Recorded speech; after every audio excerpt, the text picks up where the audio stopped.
এবং আল্লাহর সার্বভৌমত্বের সবচেয়ে বড় গুণ কি জানেন? আমার যে দেশ, এটা ৩ টা রাষ্ট্রের মধ্যে পড়ছে। আমি আবারও বলি, দেশ এবং রাষ্ট্র ২ টা আলাদা কনসেপ্ট। বাংলাদেশ হইল কেমনে?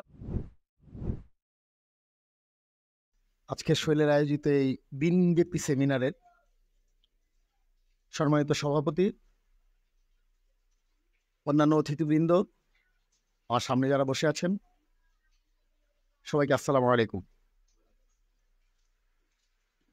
আমরা আপনার আগে আশা করি হেলালের বক্তব্যটা আপনারা মনোযোগ দিয়ে শুনেছেন। আমি এই বিশ্বাসটা থেকেই আমি আমার বাদবাকি বক্তব্যগুলো দিব। আর একটু আগে ইসমাইল যেই কথাটা বলেছে যে বক্তব্য হবে, বক্তব্যের পর প্রশ্নোত্তর, আমি ব্যাপারটাকে আরেকটু ফ্লেক্সিবল করে দিচ্ছি আপনাদের জন্য। সেটা হচ্ছে যে কেউ চাইলে আমার বক্তব্যের মাঝখানে যদি আমি কোথাও দাঁড়িয়ে দিই, ফুল স্টপ দেই, আপনারা আপনাদের প্রশ্ন রাখতে পারবেন। প্রশ্নটা যদি প্রাসঙ্গিক হয়, না হইলেও অসুবিধা নেই, আমি দেখে নেব। তো প্রাসঙ্গিক যে কোনো প্রশ্ন আপনারা করতে পারবেন। আর বক্তব্যের মাঝে মাঝে আমি আপনাদেরকে কিছু প্রশ্ন করব। আপনারা এই অংশটা মনোযোগ দিয়ে শুনুন প্লিজ। বক্তব্যের মাঝে মাঝে আমি আপনাদেরকে প্রশ্ন করব, আপনারা দয়া করে প্রশ্নগুলোর উত্তর দিবেন। এবং আমাদের ভিতর একটা বাজে প্রবণতা আছে, সেটা হচ্ছে যে উত্তর হয়তো আমার আধা আধি জানা, অথবা একটা উত্তর আমি জানি, কিন্তু আমি ভাবতেছি যে আমি যে উত্তরটা দিব এই উত্তরটাকে উনি নিবেন বা আমার উত্তরটা কি সঠিক হবে। এই কাজটা দয়া করে করবেন না। আমি কি বলতে পারছি? এই কাজটা না করে আপনারা যেটা আপনাদের কাছে সঠিক মনে হয় বা আপনারা এতদিন যেটা জেনে এসেছেন সরাসরি বলে দেবেন। কারণ আমার বিষয়টা তো আপনারা সবাই লক্ষ্য করছেন, রাষ্ট্র ও রাজনীতি সংক্রান্তে নাগরিক বোঝাপড়া। আমি কি বলতে পারছি? অর্থাৎ বাংলাদেশের নাগরিক হিসেবে আমাদের রাষ্ট্র ও রাজনীতিতে আমাদের বোঝাপড়া কদ্দূর, আমরা আসলে কদ্দূর বুঝি, রাষ্ট্রের সাথে আমাদের সম্পর্কটা কি, এই কথাগুলো হবে আমার আজকের আলোচ্য বিষয়। আমি এখন পর্যন্ত ভূমিকা দিচ্ছি না, আমি এখন ভূমিকায় আসি। তো ভূমিকাটা আমি প্রশ্নোত্তর দিয়ে শুরু করবো।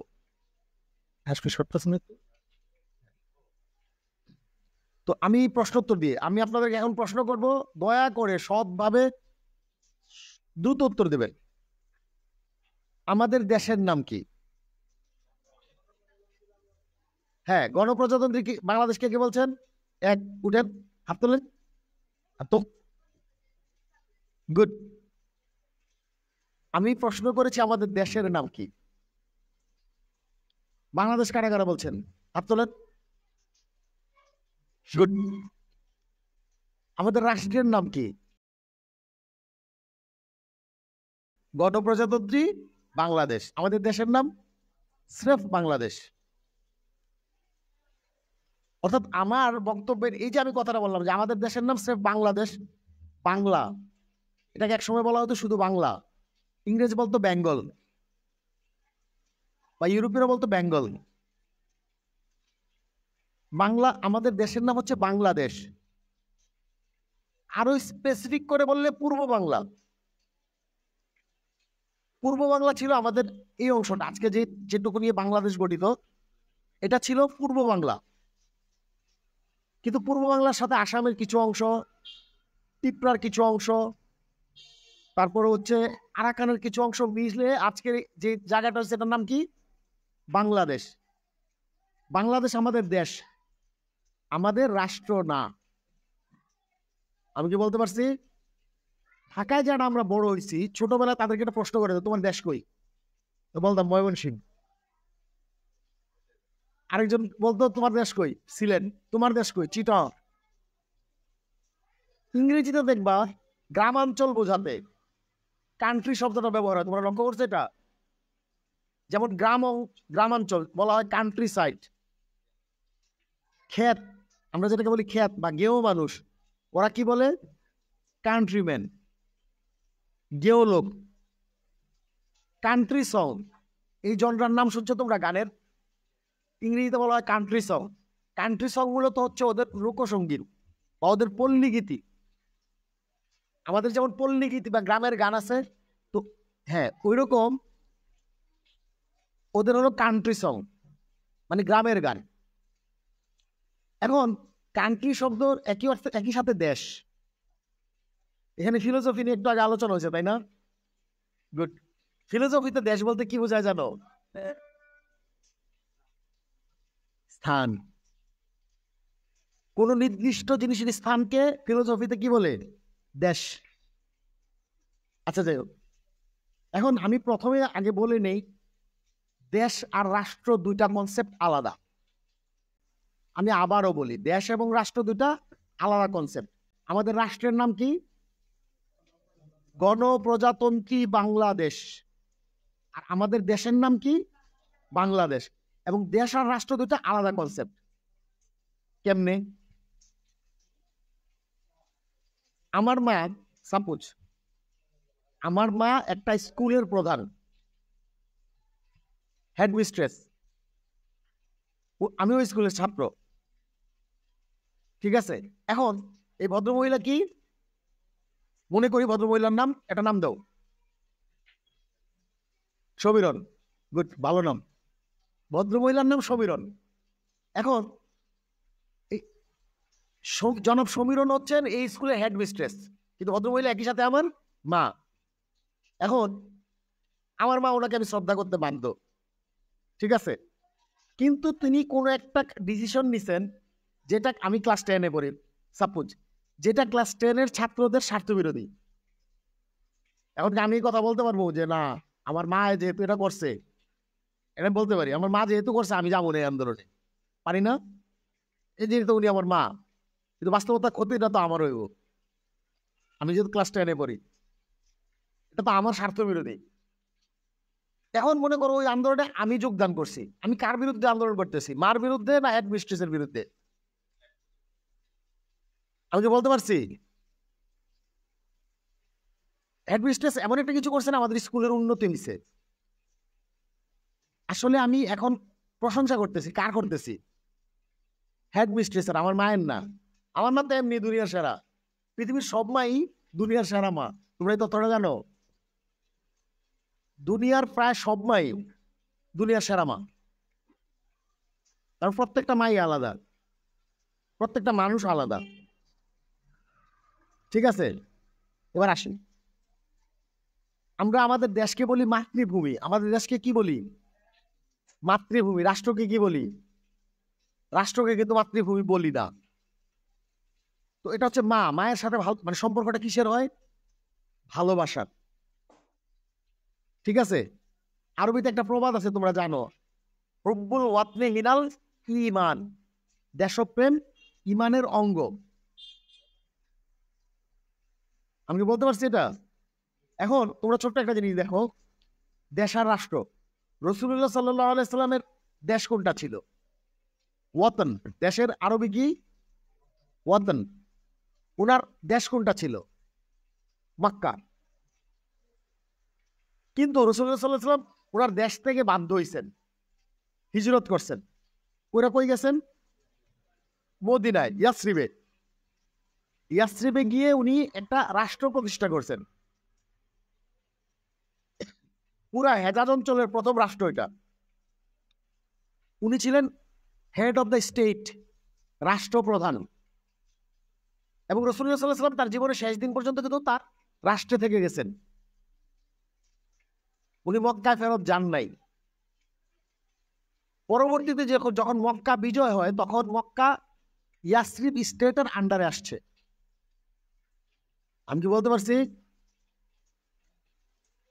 তোমরা আমার কথাগুলো কি ক্লিয়ার? একটু ঝামেলা হচ্ছে আমি জানি, এই ফাঁকটা আমি পূরণ করে দিব। আমরা খুব সহজে বুঝি একটা মানুষের দেশ কোনটা, আমরা পরে বুঝবো রাষ্ট্র কোনটা। আমরা তো অনেকেই এই জিনিসটা লক্ষ্য করছি যে ব্রিটেন যায় একটা মানুষ, যাওয়ার পর সে ওই দেশের সিটিজেনশিপ পায়, পাসপোর্ট পায়। পাসপোর্টে কি লেখা থাকে? British citizen. কিন্তু এত আমার মতন কালো, বাংলাদেশ থেকে যারা যায় তারা কালো না, তারা তো কেউ ব্রিটিশ না, তারা সবাই বাঙালি, ঠিক আছে? তারা সবাই বাঙালি, কিন্তু তার লেখা থাকে ব্রিটিশ সিটিজেন। সে ব্রিটিশ সিটিজেনের কথা সত্য, সে ব্রিটেনের নাগরিক, but he is not a Briton. ব্রাইটনদের দেশ কোনটা? ব্রিটেন। কিন্তু রাষ্ট্রটা শুধুমাত্র ব্রাইটনের না, রাষ্ট্রটা ওইখানকার সাদা কালো বাদামি নাক বোচা সবার। এই দেশটা কার? আমার। অর্থাৎ আমার মতো বাদামি রঙের বাঙালির এই দেশটা। কিন্তু এই দেশে অন্য যারা নাগরিক হিসাবে আসছে, মানে অন্য যারা এই দেশে বাইরে থেকে আসছে, স্মরণকালেই যারা বাইরে থেকে আসছে, রাষ্ট্রটা কিন্তু তারও। আমি কি বলতে পারছি? এখানে আমার যদ্দূর হক, বিহারি ক্যাম্পে থাকা বিহারির কিন্তু সমান হক রাষ্ট্রের উপরে। আমি কি কথাটা বলতে পারছি? এবার আসো কিছু জরুরি জিনিস আলাপ করে নেই, রাষ্ট্র আর দেশের পার্থক্য। সমস্যা হচ্ছে আমরা রাষ্ট্র আর দেশের পার্থক্য বুঝি না কয়ে আমাদের অনেকগুলো ঝামেলা হয়। রাষ্ট্র আর দেশের ইয়াগুলো বলি। একটা মানুষের দেশ কোনটা? তোমরা কেউ বলতে পারবে একটা মানুষের দেশ কোনটা? আমি যতটুক মানুষের ভাষা বুঝি, তোমরা কথাটা খুব গভীর মনোযোগ দিয়ে শোনো, আমার দেশ কতটুকু? আমি যতটুক মানুষের, মানে যতটুকু অঞ্চলের মানুষের ভাষা বুঝি, আমার ভাষা তারা বোঝে, আমার জীবনযাপনের পদ্ধতি এবং তাদের জীবনযাপনের পদ্ধতি প্রায় এক, আমাদের আনন্দগুলো, আমাদের দুঃখগুলো, আমাদের হাসি কান্না, আমাদের আবেগগুলো প্রায় কাছাকাছি ধরনের, আমাদের আবহাওয়া, আমাদের খাদ্যাভ্যাস, এই জিনিসগুলো যতটুকু অঞ্চলের এক, ততটুকু একটা দেশ, ততটুকু মিললে একটা দেশ। আমি কি তোমাদেরকে বলতে পারছি কথাটা? আমি যতদূর মানুষের ভাষা বুঝি, আমার জীবনযাপন পদ্ধতি, আমার খাদ্যাভ্যাস, আমার সুখ দুঃখ আনন্দ বেদনা, আমার প্রাকৃতিক পরিবেশ, আমার সাধারণ অভ্যাস, যতটুকু অঞ্চলের মানুষের সাথে মিলে ততটুকু আমার দেশ। আমি কি বলতে পারছি সবাইকে? তাহলে এখন দেশের সীমানা কদ্দূর? আমার দেশের সীমানা কদ্দূর? পশ্চিমবঙ্গ, ভারতের পশ্চিমবঙ্গ, আসামের কিছু অঞ্চল, আসাম বাংলা যেটাকে বলা হয়, ত্রিপুরা, ঠিক আছে, আরাকান, আমি কি বলতে পারছি? মেঘালয়, জলপাইগুড়ি, কিছু কিছু অঞ্চল, এটুকু হলো মূলত আমার দেশ। কারণ এইটুকু অঞ্চলের মানুষের ভাষা আমি বুঝি, তারা আমার ভাষা বুঝে, আমাদের খাদ্যাভ্যাস সেম। আজকে আমরা যেমন খাসির মাংস খাইছি, ঠিক আছে, মেঘালয়ের কোনো হিন্দুরেও যদি দেওয়া হইতো সে সেম ভাবে রান্না করতেন। আমি কি বলতে পারছি? বাংলাভাষী, তাহলে আমাদের খাদ্যাভ্যাস সেম, আমাদের ভাষা সেম, আমাদের পোশাকও সেম। আমরা সবাই হাতগুবি সব পোশাক পিনদি, ঠিক আছে। এই যে আমি পশ্চিমা পোশাক পিনছি আজকে, অধিকাংশ পিনছে পাঞ্জাবি, যার কোনোটাই আমগো নিজের না, ঠিক আছে। আমাদের পোশাক সেম, আমাদের হাসি কান্না এগুলো সেম। আসামে বন্যা হইলে আমি কষ্ট পাই, ঠিক না? তারপরে ত্রিপুরায় পেঁয়াজ না হইলে বাংলাদেশে পেঁয়াজের দাম বাড়ে, বাংলাদেশে ইলিশ না হইলে কলকাতার মানুষ উৎসব করতে পারে না। এখন এই পুরাটা কিন্তু আমার দেশ, বাট এই পুরাটা কিন্তু আমার কনসার্ন না। আমি কি তোমাদের বলতে পারছি? পাঞ্জাবির দেশ কোনটা? পাঞ্জাবিদের নাম তো আমরা জানি। পাঞ্জাবিদের দেশ কোনটা? পুরা পাঞ্জাব। পাঞ্জাবের সীমানা কতদূর? ভারতের পাঞ্জাব এবং পাকিস্তানের পাঞ্জাব মিলায় কিন্তু পাঞ্জাব। আমি কি বলতে পারছি? মজার ব্যাপার দেখো, মারাঠাদের দেশ কোনটা? পুরা মহারাষ্ট্র মারাঠাদের দেশ। আবার মনে করো তোমার গুজরাতিদের দেশ কোনটা? পুরা গুজরাট। উড়িয়াদের দেশ উড়িষ্যা। কিন্তু ওদের রাষ্ট্র কোনটা? ভারত। ওখানে অনেকগুলো দেশ, কিন্তু একটা রাষ্ট্র। আবার দেখো, আমার বাংলাদেশ, তিনটা রাষ্ট্র, আমার যে দেশ এটা তিনটা রাষ্ট্রের মধ্যে পড়ছে, ভারত, বাংলাদেশ, বার্মা বা মায়ানমার। এই তিনটা রাষ্ট্রের মধ্যে আমার বাংলা ভাগ হয়ে গেছে। আমি কি বলতে পারছি? তাহলে দেশ মাত্র রাষ্ট্র না, আর রাষ্ট্র মাত্র কি দেশ না। যেমন তোমাদেরকে ছোট্ট আরেকটা উদাহরণ দিই, আরব আমিরাত নাম শুনছ? এদের সবকিছু এক,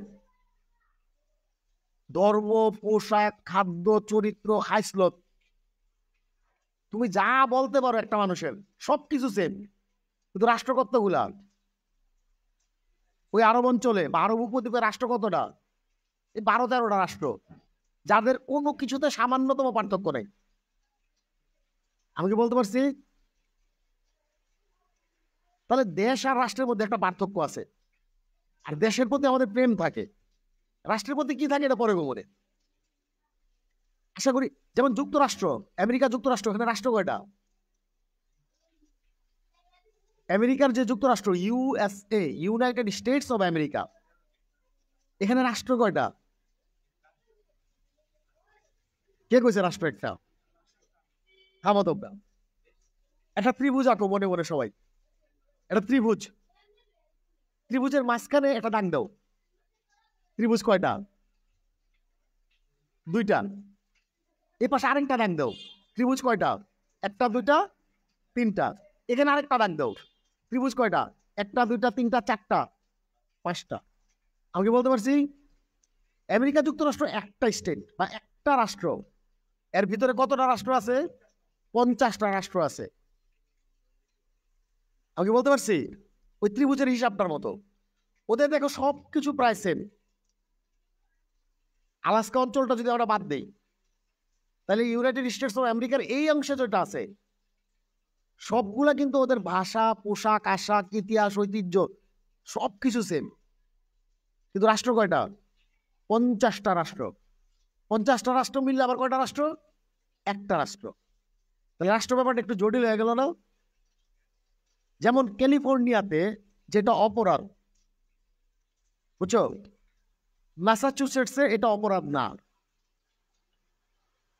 একই কাহিনী। আবার মিশিগানে যেটা পুরস্কার পাওয়ার মতো কাজ, সেম কাজ যদি তুমি ডিস্ট্রিক্ট অফ কলম্বিয়া, মানে ওখানে করো, ও এনে তোমার উল্টা ধরে মারি দিব। একই কাজ। কারণ প্রত্যেকটা রাষ্ট্রের কিন্তু আলাদা আলাদা আইনও আছে। শুধু যে তারা আলাদা রাষ্ট্র আবার সবাই মিলে একখানে হয়ে গেছে কাহিনীটা এমন না, তারা এখনো আলাদা রাষ্ট্র হিসাবে নিজেদের অস্তিত্ব ধরে রাখছে। আমি কি বলতে পারছি? দেশ কয়টা এখানে? দুইটা দেশ মাত্র। একটা হলো ফ্রেঞ্চ ভাষী আলাস্কা, আর একটা হলো যে বাদ বাকি আমেরিকা বা বাদ বাকি যুক্তরাষ্ট্র। দুইটা দেশ। রাষ্ট্র কয়টা? 50টা। সব মিলে কয়টা রাষ্ট্র? একটা। আমি কি বলতে পারছি? অনেকটা ক্লিয়ার। এবার আসো, এখন মনে করো ভারতে, আমরা ভারতে যাই, ভারতের পাঞ্জাবিরা যে সমস্যাগুলোর জন্য কান্দে, ভারতের উড়িষ্যার মানুষ কি সেম সমস্যায় কান্দে?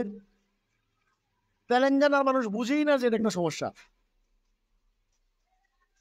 ছোট উদাহরণ দিই, ভারতের শিখরা যখন ভারতীয় সেনাবাহিনীতে যায়, তো না চাইলেও ওদের কিছু চুল কাটা লাগে, কিছু দাড়ি কাটা লাগে। এটা ওদের জন্য খুব বড় একটা দুঃখ। কিন্তু তেলেগুর যে লোক বা তামিলনাড়ুর যে লোক, সে বুঝেই নেই দুঃখটা কোন জায়গায়। সে কি বুঝবে? কারণ তেলেঙ্গানা বা তামিলনাড়ুর মানুষ দাড়ি রাখলেই কি না রাখলেই কি। কিন্তু একটা শিখের এটা একটা বেদনার জায়গা। তাকে কি করতে হয়? দাড়ির কিছুটা কাটতে হয়, চুল কিছুটা কাটতে হয়। মানে সে তার আবেগটাই ধরতে পারে না। শিখের আবেগটা কোন জায়গায় সেটা ধরতেই পারে না। শিখের গেলে মন খারাপ হইব। কিন্তু ওই পাঞ্জাবে যদিও একটা মুসলমান থাকে অথবা একটা খ্রিস্টান থাকে, সে কিন্তু বুঝে শিখের বেদনাটা আসলে কোন জায়গায়। কারণ পাঞ্জাবে যে লোকটা থাকে সে তার দেশের লোক। আমি কি বলতে পারছি? পাঞ্জাবে যে মুসলমান বা খ্রিস্টানটা থাকে সে হচ্ছে একজন শিখের দেশের লোক। তামিলনাড়ুর এই লোক কিন্তু তার দেশের লোক না। ব্যাপারটা বলতে পারছি আমি? ইজি? আচ্ছা, তো মোটামুটি দেশ আর রাষ্ট্র যে আলাদা দুটা ব্যাপার, এটুকু আমরা বুঝছি। এখন একটা দেশের মধ্যে 2-3টা রাষ্ট্র থাকতে পারে। ছোট্ট একটা উদাহরণ দিই, ইতালির রাজধানী কই?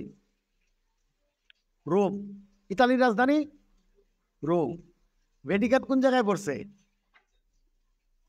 রোমের মাঝখানে বা রোমের কিছু জায়গা লয়া। একটা দেশের রাজধানীর মাঝখানে আরেকটা রাষ্ট্র, তোমরা কি বুঝতে পারছো?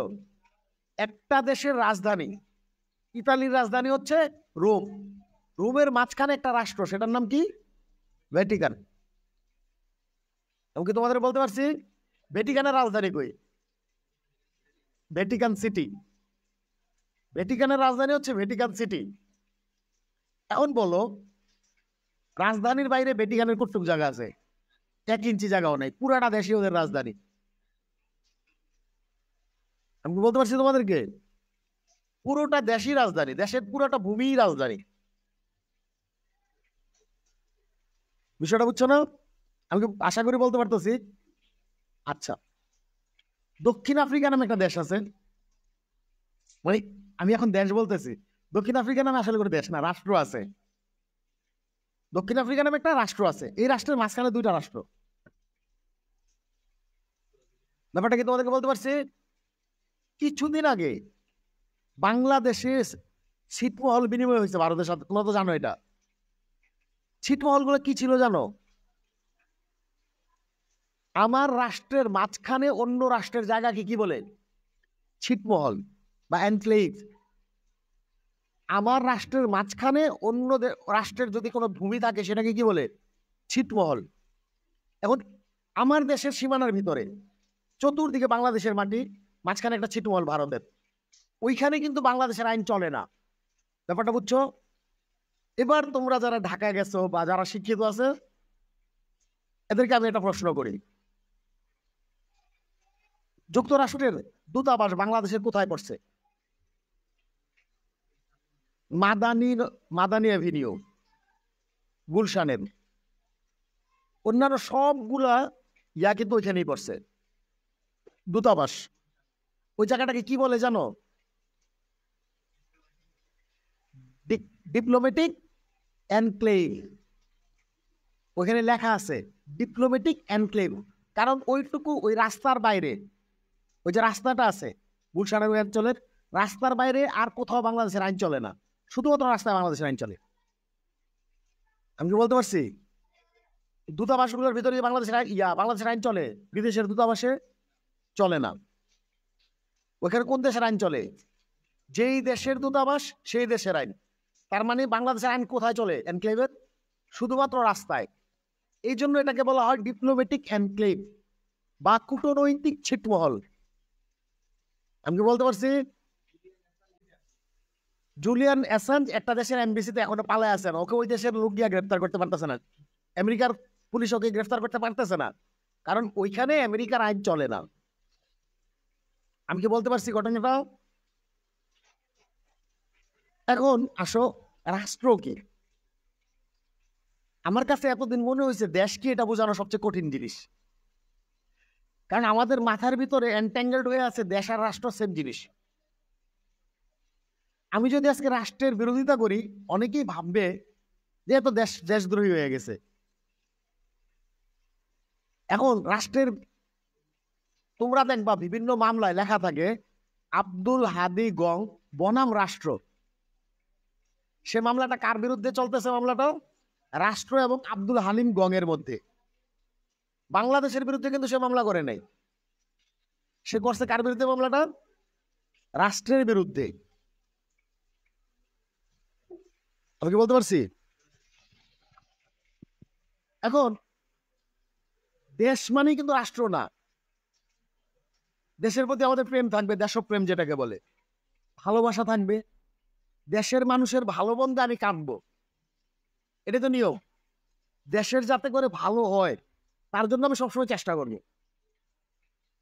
এখন এই কথাগুলো তো রাষ্ট্রের ক্ষেত্রেও সত্য। রাষ্ট্রের কি আমি ভালো চাইবো না? রাষ্ট্রের মানুষের কি উন্নয়নের জন্য আমি কাজ করবো না? রাষ্ট্রের খারাপ হলে কি আমি কাঁদবো না? ঠিক আছে। এই জন্য ঘটনা যেটা হয়েছে যে রাষ্ট্র আর দেশ যে দুটো আলাদা কনসেপ্ট, এটা আমরা একটু ঝামেলায় পড়ে গেছি। এখন তোমাদেরকে বলি, আমরা দেশের আলোচনা যদ্দূর করছি একটুকু একটা জিনিস আমরা বুঝছি, দেশ হচ্ছে একটা প্রাকৃতিক এবং সাংস্কৃতিক প্রতিষ্ঠান বা বিষয়। আমি প্রতিষ্ঠানে যাচ্ছি না, যতটুকু জুড়ে আমি বলছিলাম দেশ কোনটাকে বলে, যতটুকু অঞ্চল বা ভূখণ্ড জুড়ে আমার ভাষা, ঠিক আছে, আমার জীবনযাপনের পদ্ধতি, তারপর আমার খাদ্যাভ্যাস, আমার সুখ দুঃখ, আনন্দ বেদনা, যতটুকু এলাকার মানুষের সেন ততটুকু হলো কি আমার দেশ। তাহলে এলাকাটা কি প্রাকৃতিক বিষয়, আর এতক্ষণ যেগুলো বললাম সেগুলো কি সাংস্কৃতিক বিষয়। অর্থাৎ দেশ হচ্ছে সাংস্কৃতিক একক, আপাতত একক বলি, প্রতিষ্ঠানে একটু পড়ে যাচ্ছি। প্রতিষ্ঠান বলে আমার বিশাল কিছু কোয়া লাগবো, কারণ আমি সমাজবিজ্ঞানের ছাত্র।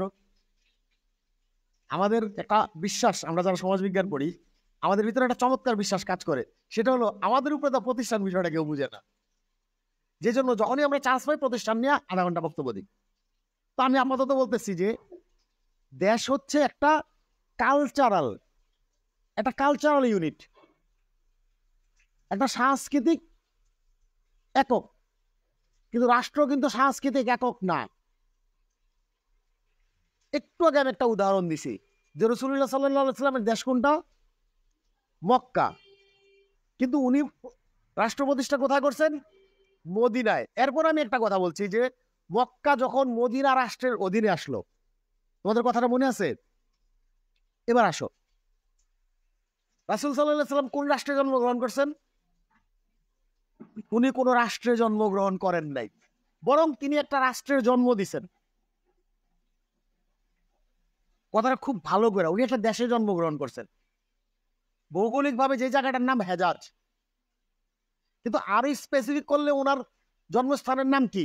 মক্কা বা মক্কা নগরী। আর উনি একটা রাষ্ট্রের জন্ম দিয়েছেন, সেটার নাম কি? মদিনা। রাসূলুল্লাহ সাল্লাল্লাহু আলাইহি ওয়াসাল্লাম হিজরত করছিলেন কোথায়? ইয়াসরিবে। ইয়াসরিবে গিয়ে উনি কি করছেন? মদিনা বানাইছেন। মদিনা বইলা কেবল একটা নগরী বানান নাই, উনি একটা রাষ্ট্র বানাইছেন। একটু ঝামেলা হয়ে গেল না? আমরা গ্রিসের নগর রাষ্ট্রগুলোর নাম শুনছি।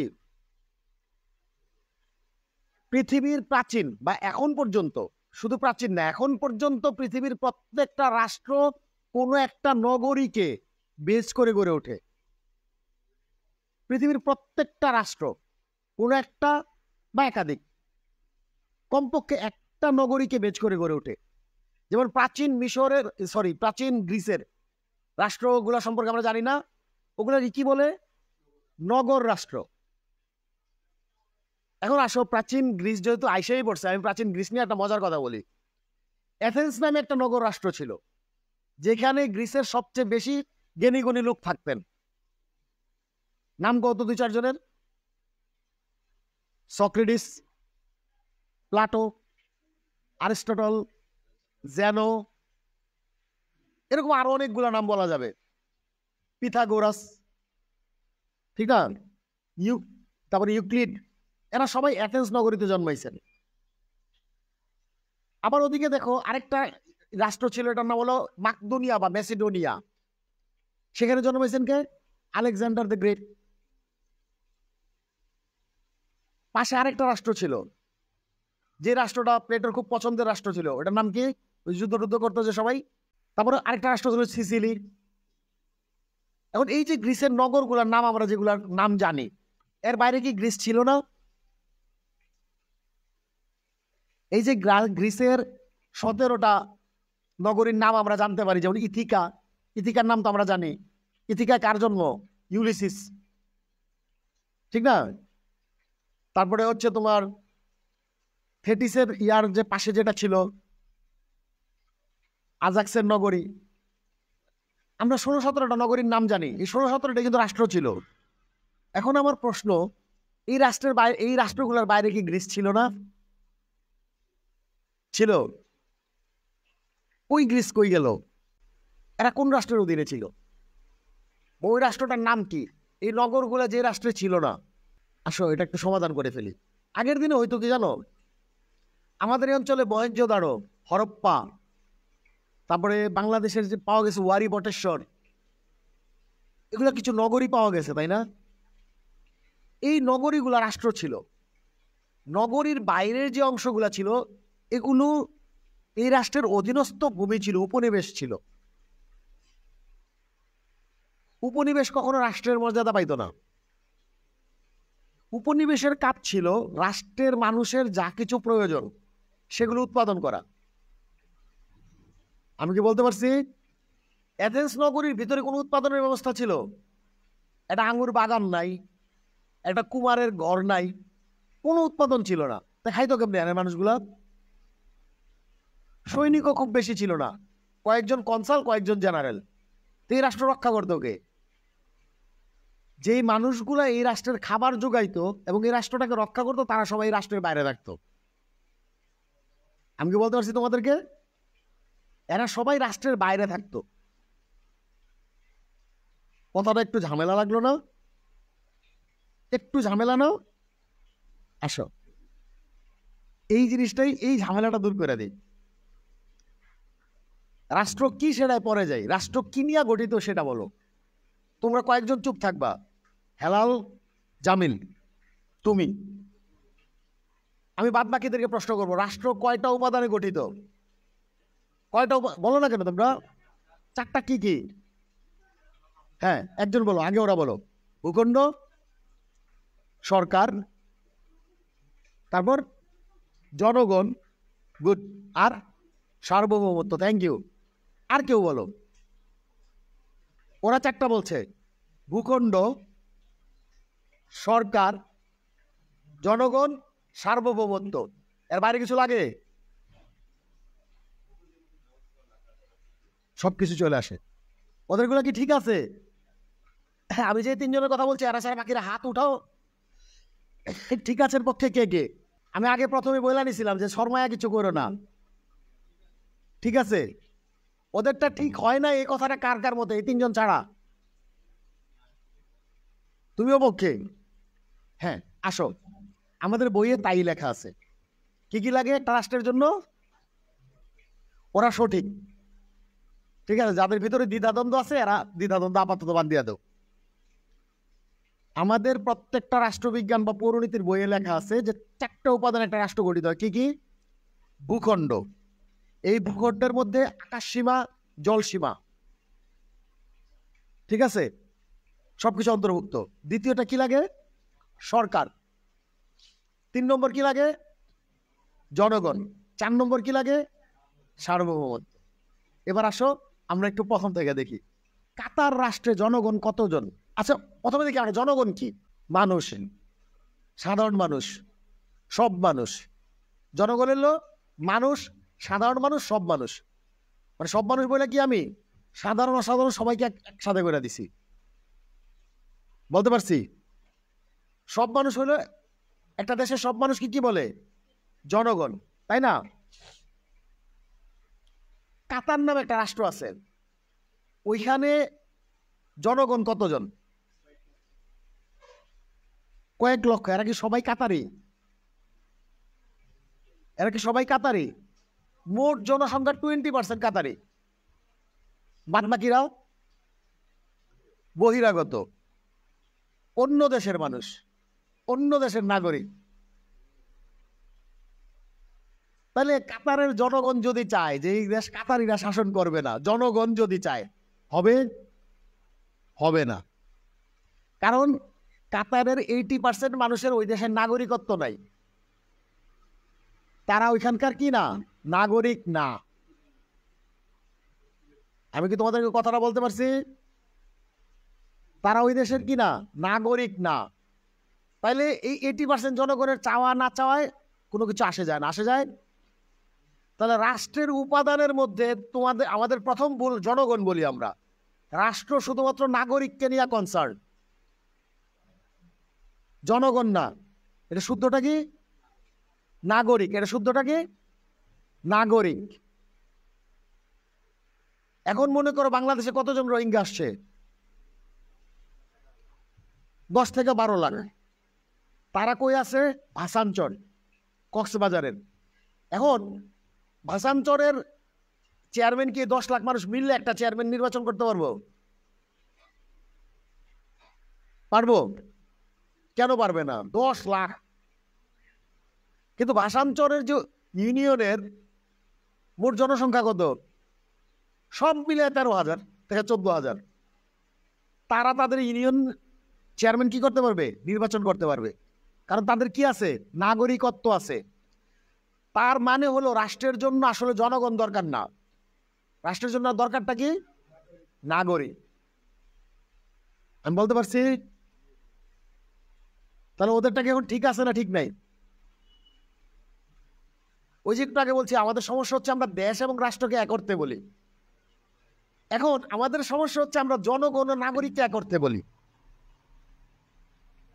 এটা হচ্ছে আমাদের নাগরিক বোঝাপড়ার সবচেয়ে বড় সবক। আমি বাংলাদেশের নাগরিক, আমি যে কোনো জনসমষ্টির সাথে মিশলে আমি জনগণের অংশ। যে কোনো দুনিয়ার যে কোনো জনসমষ্টির সাথে আমি কি? জনগণের অংশ। But I am not the citizen of any country of the world except Bangladesh. এখন রাষ্ট্র গঠনের উপাদান হচ্ছে নাগরিক বৃন্দ। একটু আগে আমি একটা কথা বলছি না যে গ্রিসের ওই নগর রাষ্ট্রগুলোতে কারা থাকতো? নাগরিকেরা।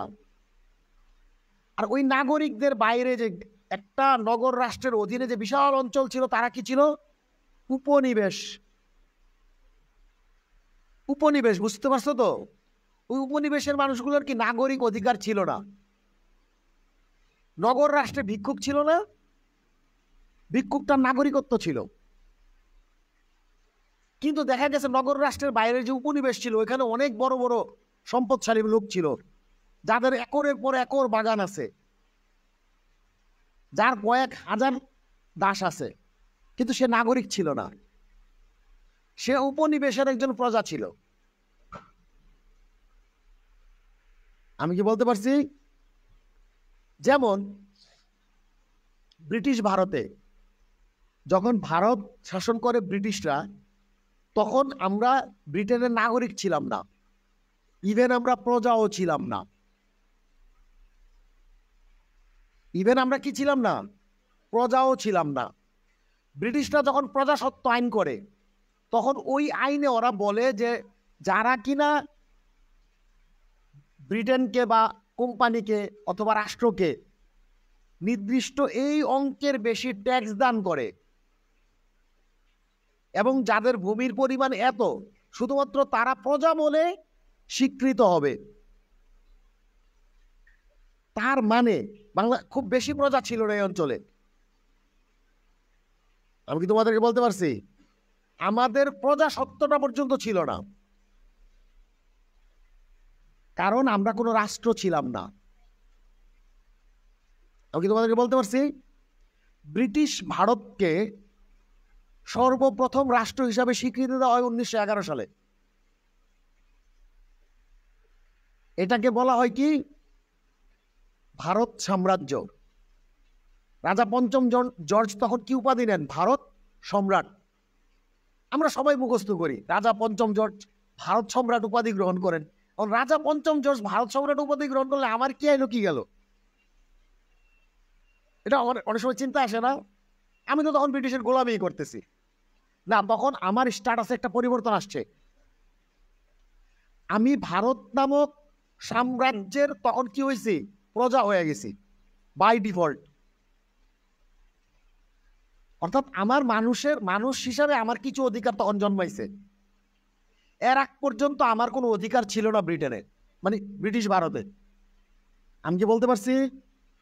কারণ কোনো মানুষ যতক্ষণ পর্যন্ত নাগরিক না হয় তার কোনো জন্মায় না, হক জন্মায় না। যেমন তোমাদেরকে ছোট্ট একটা উদাহরণ দিয়ে আবার রাসূলুল্লাহ সাল্লাল্লাহু আলাইহি ওয়াসাল্লামের যুগে যাই। রাসূল যখন মক্কায় জন্মগ্রহণ করছেন তখন ওইখানে কি ছিল? নৈরাজ্য। কেউ যদি কারোরে মাইরা হজম করতে পারছে, তাকে শাস্তি দেওয়ার কি কেউ ছিল না। তখন অধিকার কিসের মাধ্যমে ফয়সালা হইতো? তলোয়ারের মাধ্যমে। যার ক্ষমতা বেশি ছিল, যার শক্তি বেশি ছিল, অধিকার কার ছিল? তারই ছিল। আমাকে বলতে পারছি? এটাকে বলা হচ্ছে আইয়ামে জাহিলিয়া। আইয়ামে জাহিলিয়াতে মানুষ যে যারে পারতো মাইরা এরে মারতো, তখন ওই গোত্রের মানুষগুলা করতো কি তারারে মারতো। পাল্টাপাল্টি সবসময় এই চলতে থাকতো, খুনাখুনি চলতে থাকতো। একদল যদি দুর্বল হইতো এদেরকে মাটির লোকে মিশিয়ে দিত। আমি কি বলতে পারছি? রাষ্ট্র না থাকার একটা সমস্যাও বলি এবার। আব্রাহা সে রোমান একটা উপনিবেশের অথবা উপরাষ্ট্রের গভর্নর ছিল, আমরা তো সবাই জানি। সে মক্কা আক্রমণ করছে। মক্কার মানুষ কিন্তু খুব বড় যোদ্ধা ছিল, অন্তত সিরিয়ানদের চেয়ে বড় যোদ্ধা ছিল, এই কথা সত্য, মক্কার লোকেরা। কিন্তু সবাই কি করছে? যার যার উট জিনিসপত্র নিয়ে পাহাড়ের পিছনে আশ্রয় লইছে। মক্কা রক্ষার জন্য কেউ আসে নাই। মক্কা কার হাতে ছেড়ে দিয়ে গেছে? আল্লাহর হাতে। তোমার ঘর তুমি দেখো। আমি কি বলতে পারছি? মক্কা কার হাতে ছেড়ে দিয়ে গেছে? আল্লাহর হাতে ছেড়ে দিয়ে গেছে। আর তোমার ঘর তুমি দেখো। কারণ রাষ্ট্র না থাকে ওইটা কার দায়িত্বে, এটাকে কে রক্ষা করবে এবং কেন রক্ষা করবে, এই ব্যাপারটা ওরা বুঝে নাই।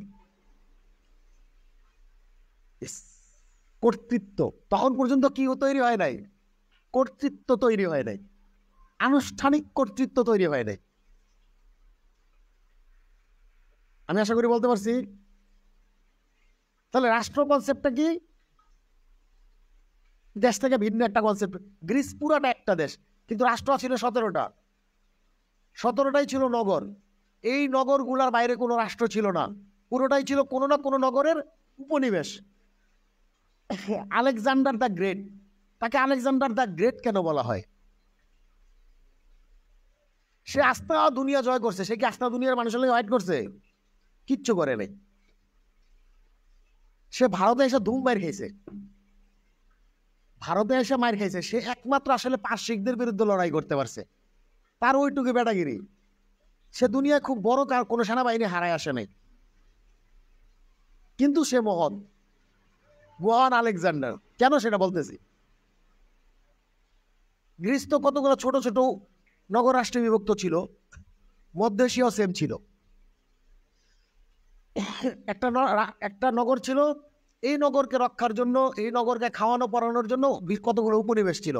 এবং উপনিবেশের মানুষের ঠেকা পড়ছে, নগর রক্ষার জন্য পড়ে নাই। তো কাহিনী কি করছে? ও নগরগুলারে ধুম জয় করে ফেলাইছে। আইসাম প্রথম সত্যিকারের বাধার মুখে কই পড়ছে? পার্সিয়াতে। কারণ পারস্য তখন সাম্রাজ্য ছিল, এবং আলেকজান্ডার নিজে, আলেকজান্ডারের বাবা ফিলিপ, দুজনেই পারস্য সাম্রাজ্য দেখে কিন্তু তারা সম্রাট হতে চাইছে। এবং পার্সিকদেরকে যারা হারাইতে পারছে, এটাই হচ্ছে ওদের সবচেয়ে বড় কৃতিত্ব। কিন্তু কষ্ট করে আফগানিস্তান পার হয়ে আইসা ভারতে এসে ধুম মার খেয়ে গেছে। ভারতে এসে তো বেজ্জত মার খেয়েছে। মেগাস্থেনিসের তো ইজ্জত বাঁচানো লাগবো গ্রিকদের। সে একটা গল্প তৈরি করছে, গল্পের নাম হচ্ছে পুরুষোত্তম, যাকে বলা হয় পুরুরাজ। যে পুরুরাজের লোকে সে যুদ্ধ করে দিচ্ছে। মজার ব্যাপার হচ্ছে ইতিহাসে পুরুরাজ্য বইলা কোনো রাজ্যের অস্তিত্বই নেই। পুরুষোত্তম বইলা তখন কোনো রাজাই ছিলেন না, কারণ সকল রাজার উপাধি ছিল পুরুষোত্তম। কিন্তু মেগাস্থেনিস এই কাহিনী জানে না। হ্যাঁ, কোন জায়গার কোন জমিদারের মাইক টাইম দিছে তো এটা কিচ্ছা বানা লাইছে। সে মদ সাইজে এখান থেকে চলে গেছে। বলতে পারছি। এবার আসো মহেঞ্জোদারো হরপ্পার ঘটনা। মহেঞ্জোদারো হরপ্পা, ওই নগরের বাইরে কিন্তু রাষ্ট্র ছিল না, পুরোটা কি ছিল? উপনিবেশ। ওরা শাসন করতো কেমনে জানো? সিন্ধু নদীর উপরে বাঁধ দিছে। উপনিবেশের মানুষ তো যদি তেরিবেরি করে, ওরা পানি আটকে দিত। বিষয়টা বুঝছো? তেরিবেরি করলে পানি আটকে দিত। তখন হিন্দু, যে আমরা আজকে যাদের নাম জানি, অরুণ, বরুণ, মিত্র, ইন্দ্র, এই নামের মহান মহান মানুষেরা এই উপনিবেশের মানুষগুলোকে সংগঠিত করছে যে সারা জীবন গোলামি করার চেয়ে আজ একবার আমরা মরে যাই। আমরা যদি আজকে মারা যাই, তাহলে আমাদের পরবর্তী প্রজন্ম কি হবে? বেঁচে যাবে। আর নাহলে তুইও গোলামি করবি, তোর ছেলেও গোলামি করবো, তার ছেলেও গোলামি করবে। পুরুষানুক্রমে এই গোলামি চলতে থাকবে। তখন ওরা গোলামির বিরুদ্ধে দাঁড়াইছে, এই নগর রাষ্ট্রগুলোর পতন হয়েছে। ধ্বংস কেমন হয়েছে এটা আল্লাহ জানে। আমি কি বলতে পারছি ব্যাপারটা? সহজ না ঘটনা? এখন রাষ্ট্রের জন্য প্রথম কি লাগে? ভূখণ্ড। কদ্দুর লাগে? বাংলাদেশ নামক রাষ্ট্রের আয়তন কত? 1,57,000, 1,47,000 আগে ছিল, এখন 10,000 বাইরে গেছে না? 53,000, 56,000 বর্গ মাইল ছিল। আচ্ছা মনে করি 1.5 লক্ষ বর্গ কিলোমিটার। বাংলাদেশ কি এইটুক? শুধু এই 1.5 লক্ষ বর্গ কিলোমিটার? বাংলাদেশের যে জলসীমা, আচ্ছা জলসীমা বাদ দাও, খালি ভূখণ্ডই ধরে। বাংলাদেশের ভূখণ্ড দেখো এর চেয়ে একটু বেশি। অন্যরা জিগাও কেমনে? বাংলাদেশের বাইরেও বাংলাদেশ আছে, বাংলাদেশের ভূখণ্ড আছে। যেমন সবগুলো দূতাবাস, বাংলাদেশের সবগুলো দূতাবাসের ভিতরে কোন দেশের আইন চলে? বাংলাদেশের। ওখানে রাষ্ট্র উপস্থিত। আমি কি বলতে পারছি? বাংলাদেশ তার যত জায়গায় মিলিটারি বেজ করছে, শান্তি মিশনের যে মিলিটারি বেজ, স্থায়ী বেজ, ওই জায়গাগুলা কার ভূখণ্ড এই মুহূর্তে? অন্য দেশের ভূখণ্ড এখানে বাংলাদেশ আছে। আশা করি বলতে পারছি তোমাদেরকে। যেমন ভ্যাটিকান সিটির সাথে অনেক দেশের কূটনৈতিক সম্পর্ক আছে, কিন্তু কষ্ট করে ওদেরকে ভ্যাটিকান সিটির ভিতরে কি করতে দেয় না? এমবেসি বসাইতে দেয় না। কারণ এমনি বেচারা জায়গা নেই, এক চিমটি ভূমি। সবগুলো এমবেসি যদি ভ্যাটিকান সিটির ভিতরে বয়, 200টা এমবেসি যদি ভ্যাটিকান সিটির ভিতরে বসে, তাহলে ভ্যাটিকান সিটি কি আর জায়গা থাকবো? ওর তো পুরো ভূখণ্ডই নাই হয়ে যাব।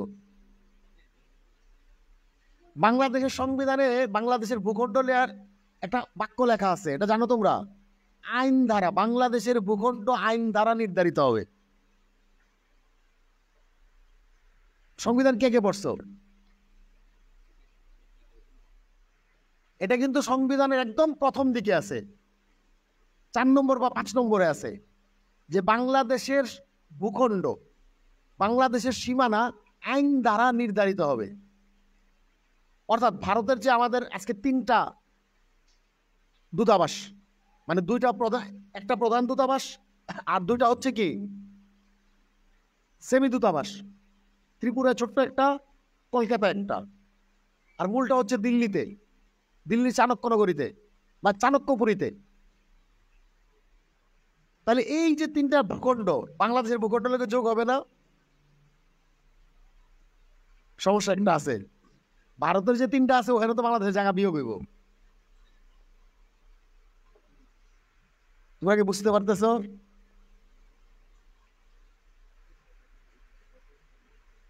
এখন আমি বলতেছি যে ওইখানে কিন্তু রাষ্ট্র উপস্থিত। অন্য দেশের ভূখণ্ডের মধ্যে বাংলাদেশ নামক রাষ্ট্র উপস্থিত আছে। বাংলাদেশ নামক ভূখণ্ডের মাঝখানে অন্য দেশের রাষ্ট্র উপস্থিত, অর্থাৎ এখানে বাংলাদেশ অনুপস্থিত। পুরা মাদানীনগরের রাস্তার বাইরে বাংলাদেশ, কোথাও বাংলাদেশ নাই। যুক্তরাষ্ট্র বিশাল একটা দূতাবাস বানাইছে, দেখছো তোমরা? বিশাল জায়গা নিয়ে দূতাবাস বানাইছে, ওখানে বাংলাদেশ উপস্থিত না, বাংলাদেশ এখানে অনুপস্থিত। আবার ব্রাজিল কি করছে জানো? ওর জায়গা ভাড়া লইছে একটা মার্কেটে। ব্রাজিল একটা মার্কেটের একটা অংশ লইছে, ফ্লোরের একটা অংশ নিছে। এই পাশে হচ্ছে ব্রাজিলের দূতাবাস, আর এই পাশে হচ্ছে একটা কালচারাল সংগঠনের প্রফেশনাল কালচারাল সংগঠনের অফিস।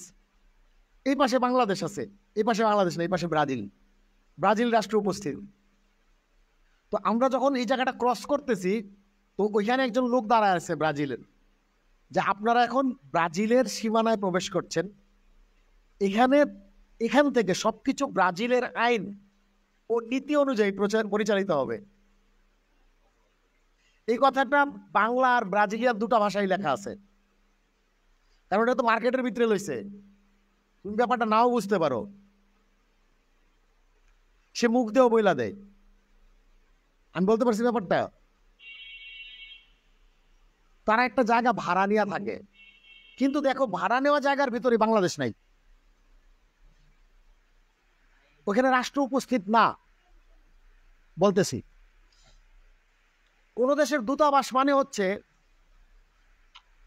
একটু পরে যাই, এই কেনটা একটু পরে যাই। এবার আসো রাষ্ট্র তাহলে জিনিসটা কি। আমরা একটা কারেকশন পাইলাম, জনগণ। আর 2 নম্বর কি, ভূখণ্ড। এই ভূখণ্ডে আমরা যে আসলাম, আসলে ভূখণ্ড বলতে কার ভূখণ্ড? ভূখণ্ড বলতে কার ভূখণ্ড?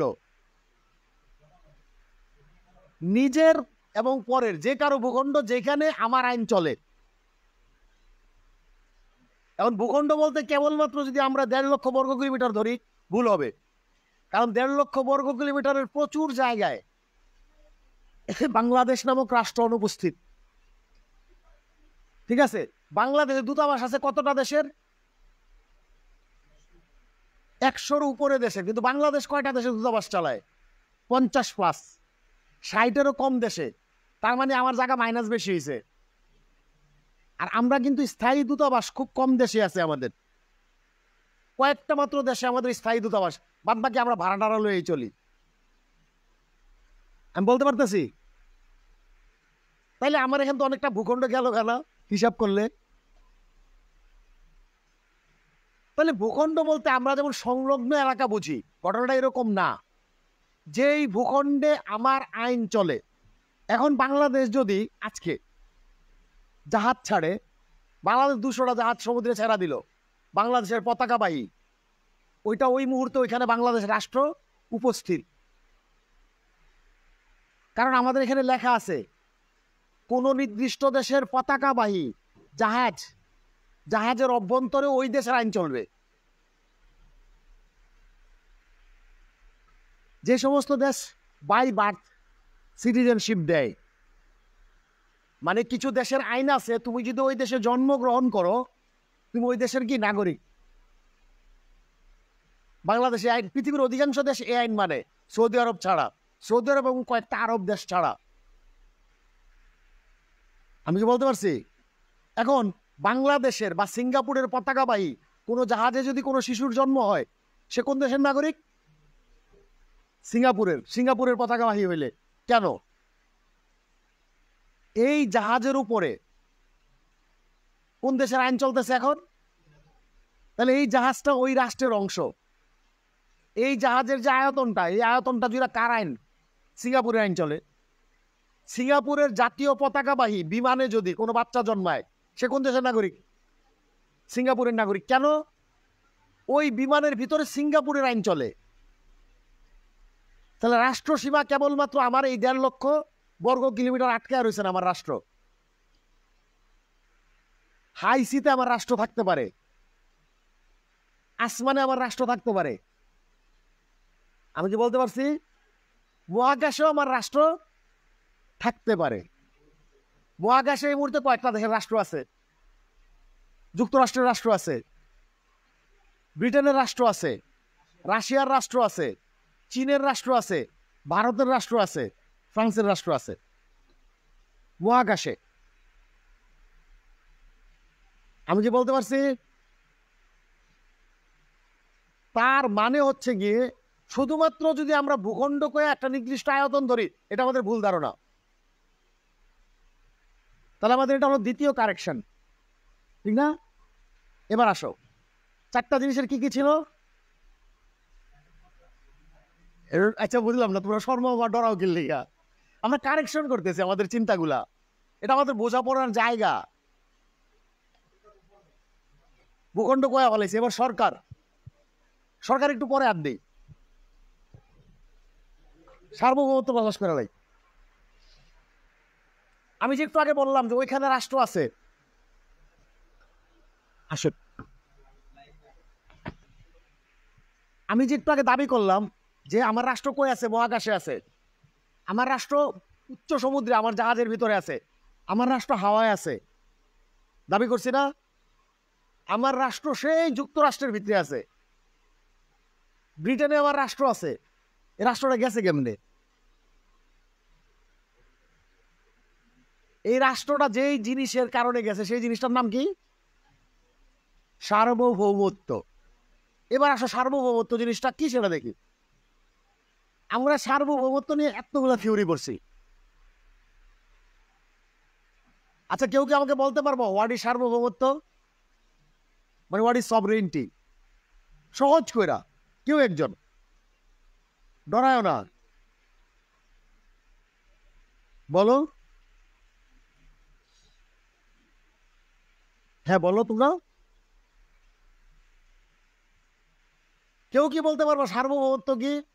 আল্লাহ বাঁচাইছে, এখানে কোনো সালাফি নাই, দিল হইলে তোরা মায়েরা মারে। সারা সালাফিরা বিশ্বাস করে সার্বভৌমত্ব কেবল আল্লাহ, এটা আমিও বিশ্বাস করি। অনেক ইসলামিস্ট আছে, তারা ওইটা সার্বভৌমত্ব প্রশ্নে, বুঝছো, খুব যুদ্ধাঙ্গী ভাব নেয় যে সার্বভৌমত্ব কেবল আল্লাহর, রাষ্ট্রের কেমনে সার্বভৌমত্ব হয়। তো আমি একটু সংক্ষেপে সহজ করে দিই বিষয়টা। আমি আগে ইসলামিস্টদেরকে ঠান্ডা করে নিই।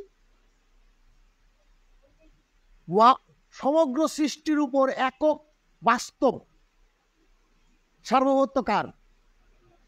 আল্লাহ।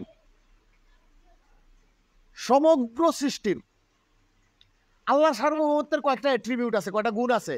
কি কি জানি তুমি বলো এবার। আল্লাহ সার্বভৌমত্ব অলঙ্ঘ, এমন কোন শক্তি নাই যে আল্লাহর সার্বভৌমত্ব লঙ্ঘন করবে। আছে কোন শক্তি? কিন্তু বাংলাদেশে যদি এখন মায়ানমারের একটা হেলিকপ্টার ঢুকা পড়ে, আমার সার্বভৌমত্ব কি হয়? লঙ্ঘন হয়। কিন্তু আল্লাহর সার্বভৌমত্ব পৃথিবীর কোন শক্তি নেই যেটা লঙ্ঘন করে। আমার সার্বভৌমত্ব বাংলাদেশ নামক রাষ্ট্র যতক্ষণ আছে ততক্ষণ। যেমন আমরা কিছুদিন আগে পাকিস্তান নামক রাষ্ট্রের অধীনে ছিলাম, তখন এখানে কার সার্বভৌমত্ব ছিল? পাকিস্তানের সার্বভৌমত্ব। এখন কি এখানে পাকিস্তানের সার্বভৌমত্ব আছে? মাদানী এভিনিউর বাইরে পাকিস্তানের সার্বভৌমত্ব দাবি করে থাপড়াই দেব ওনাদের। কেন? তাহলে তার সার্বভৌমত্বটা চিরন্তন না, অস্থায়ী। কিন্তু আল্লাহ সার্বভৌমত্ব কি? চিরন্তন। আল্লাহ সার্বভৌমত্ব অলঙ্ঘ এবং চিরন্তন। পৃথিবীর এমন কোন শক্তি নাই এবং হবেও না যে আল্লাহ সার্বভৌমত্ব কি করবে? লঙ্ঘন করবে। ঠিক আছে? এমন কোন শক্তি পৃথিবীতে ছিল না, নাই, হবেও না। অলঙ্ঘ। আরেকটা কি? চিরন্তন। আমি কি বলতে পারছি? এবং আল্লাহ সার্বভৌমত্বের সবচেয়ে বড় গুণ কি জানেন? তুমি মানলে মানো, না মানলে নাই, তুমি আল্লাহ সার্বভৌমত্বের অধীনে আছো। শাশ্বত। তুমি আল্লাহর সার্বভৌমত্ব মানলে মানো, না মানলে নাই। আল্লাহ যদি এখন হাওয়া বন্ধ করে দেয়, আমি এখন মারা যাব। ঠিক আছে? আমি যদি অক্সিজেন সিলিন্ডার বা কোনো ব্যবস্থা না নিয়ে পানির তলে যাই, আমি মারা যাব। এটা হচ্ছে, এটা কার? এই ইয়াটা কার? ক্ষমতাটা কার? আল্লাহর। এবং উনি মৃত জিনিসকে জীবন দান করেন, এই ক্ষমতা কার? আল্লাহর। আল্লাহর সার্বভৌমত্ব শাশ্বত। আমি স্বীকার করলেও শাশ্বত, না করলেও শাশ্বত। কিন্তু আমি ইসরায়েলকে স্বীকৃতি দিচ্ছি না রাষ্ট্র হিসাবে, সে আমার কাছে কোনো রাষ্ট্র না। তার মানে তার সার্বভৌমত্বের কোনো মূল্য আমার কাছে নাই। আমি কি বলতে পারছি? তাহলে আল্লাহ সার্বভৌমত্ব হচ্ছে অলঙ্ঘ, আল্লাহ সার্বভৌমত্ব চিরন্তন, আল্লাহ সার্বভৌমত্ব শাশ্বত। আমি কি বুঝা করতে পারছি? তাহলে এখানে আল্লাহর সার্বভৌমত্ব, রাষ্ট্রের সার্বভৌমত্ব আশা করি আর কোনো বিতর্ক নাই। কিন্তু রাষ্ট্রের সার্বভৌমত্ব লঙ্ঘনযোগ্য, অস্থায়ী এবং স্বীকৃতির মুখাপেক্ষী। ঠিক আছে? ফিলিস্তিন নামক রাষ্ট্র পৃথিবীর অধিকাংশ স্বীকৃতি দেয় নাই, এজন্য তার সার্বভৌমত্ব যথেষ্ট পরিমাণে নাই। কসোভো নামক নতুন রাষ্ট্রটা পৃথিবীর অর্ধেক দেশ স্বীকৃতি দিয়েছে, অর্ধেক দেশ দেয় নাই, এজন্য তার সার্বভৌমত্ব এখনো দানা বাঁধে নাই। আমি যে বলতে পারছি? তাহলে এবার আসি আমি রাষ্ট্রীয় সার্বভৌমত্ব জিনিসটা কি, এটা নিয়ে আলোচনা করে ফেলে। কোন একটা, এই যে জামিয়া সিদ্দিকিয়ার কোনো ছাত্র চাইলেই কি 9টার সময় বাইরে একটু ঘোরাঘুরি করতে পারবো? কেন? বাইরে গিয়ে ঘোরাঘুরি করা তো তার হক। সে তো কোনো আইন ভঙ্গ করতেছে না, সে কারো ক্ষতিও করতেছে না। সে হয়তো বাইরে ঘোরাঘুরি করা কবিতার প্লট খুঁজতেছে। তাহলে জামিয়া সিদ্দিকিয়ার কোনো ছাত্রকে কেন নর্মাল অবস্থায় রাত্রে 9টার পরে বাইরে গিয়ে ঘোরাঘুরি করতে পারতো না অনুমতি ছাড়া? এটা কি কেউ বলতে পারবে আমারে? কেন? এই যে ছাত্রগুলো আটকে রাখে, এটা কি বাংলাদেশের আমরা তো সবাই স্বাধীন, এটা স্বাধীনতা পরিপন্থী কাজ না? কিন্তু এটা নিয়ে কেউ এখানে কথা বলতে আসতেছে না কেন? কারণ জামিয়া সিদ্দিকী একটা প্রতিষ্ঠান, যেহেতু সে একটা প্রতিষ্ঠান এবং তার একটা স্ট্রাকচার আছে, তার কিছু কাজ আছে, তার কিছু ক্ষমতাও তৈরি হয়েছে। এই প্রতিষ্ঠান হিসাবে প্রতিষ্ঠানের অধীনস্থ প্রত্যেকটা লোকের উপর জামিয়া সিদ্দিকিয়া কর্তৃপক্ষ তার কর্তৃত্ব ফলাতে পারবে একটা সীমা পর্যন্ত। পৃথিবীর সকল প্রতিষ্ঠানের এই ক্ষমতা তৈরি হয় যে সে তার চেয়ে শক্তিশালী বা তার চেয়ে বড় প্রতিষ্ঠানের আইন ভঙ্গ না করে তার নিজের জন্য সে আইন তৈরি করতে পারে। আমি কি বলতে পারছি? আমরা এই কথা সবাই জানি। রাষ্ট্র কি আমরা না জানলে জানি না রাখি ভালো করে। রাষ্ট্র একটা রাজনৈতিক প্রতিষ্ঠান। রাষ্ট্র কি একটা রাজনৈতিক প্রতিষ্ঠান। এটা হচ্ছে রাষ্ট্রের সবচেয়ে বড় পরিচয়। যেখানে রাজনীতি নাই সেখানে কি নাই? রাষ্ট্র নাই। উদাহরণ, সেন্টেনিয়াল দ্বীপের নাম তো আমরা শুনছি অনেকেই। সেন্টেনিয়াল আইল্যান্ড ভারতের আন্দামান সমুদ্রের একটু দূরে একটা আইল্যান্ড আছে। ওইখানে কোনো মানুষ গেলে ওরা তীর মারে। ওইখানকার লোকগুলো এখন পর্যন্ত আমাদের মতো সভ্য না, ওরা ওদের মতো সভ্য। কাপড় চোপড় ওদের মতো পিন্ধে। ওরা এখন পর্যন্ত 100% প্রকৃতির উপরে নির্ভর করে। ভারত সরকার ওদেরকে ঘাটায় না, কারণ ওরা গেলে তীর মারে, হেলিকপ্টার নিয়ে গেলেও তীর মারে। ওইটা ভারতের অধীনস্থ একটা জায়গা, কিন্তু ওইখানে ভারতের রাষ্ট্র অনুপস্থিত। এখন ভারত সরকার ওখানে গিয়ে কইতে পারতেছে না যে আমি তোমাদের সরকার, তোমরা ভারত নামক রাষ্ট্রের অধীনে আছো, আমাদের কথা তোমার মানতে হবে। গেলেই তো মানবে, গেলেই তীর মারে। এবার এখন কইতে যাবো কে? কারণ ভারতের রাজনীতি ওইখানে কি করে না, চলে না।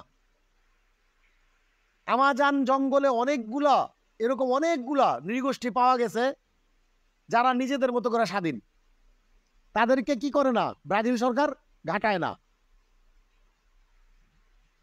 আমি কি বলতে পারছি? কারণ ওইখানে ব্রাজিলের রাজনীতি চলে না। যেখানে যে জায়গার রাজনীতি চলে না সেখানে ওইখানকার কি হয় না, রাষ্ট্র কাজ করে না, রাষ্ট্র ফাংশন করে না। এবার আসি, রাষ্ট্র একটা প্রতিষ্ঠান।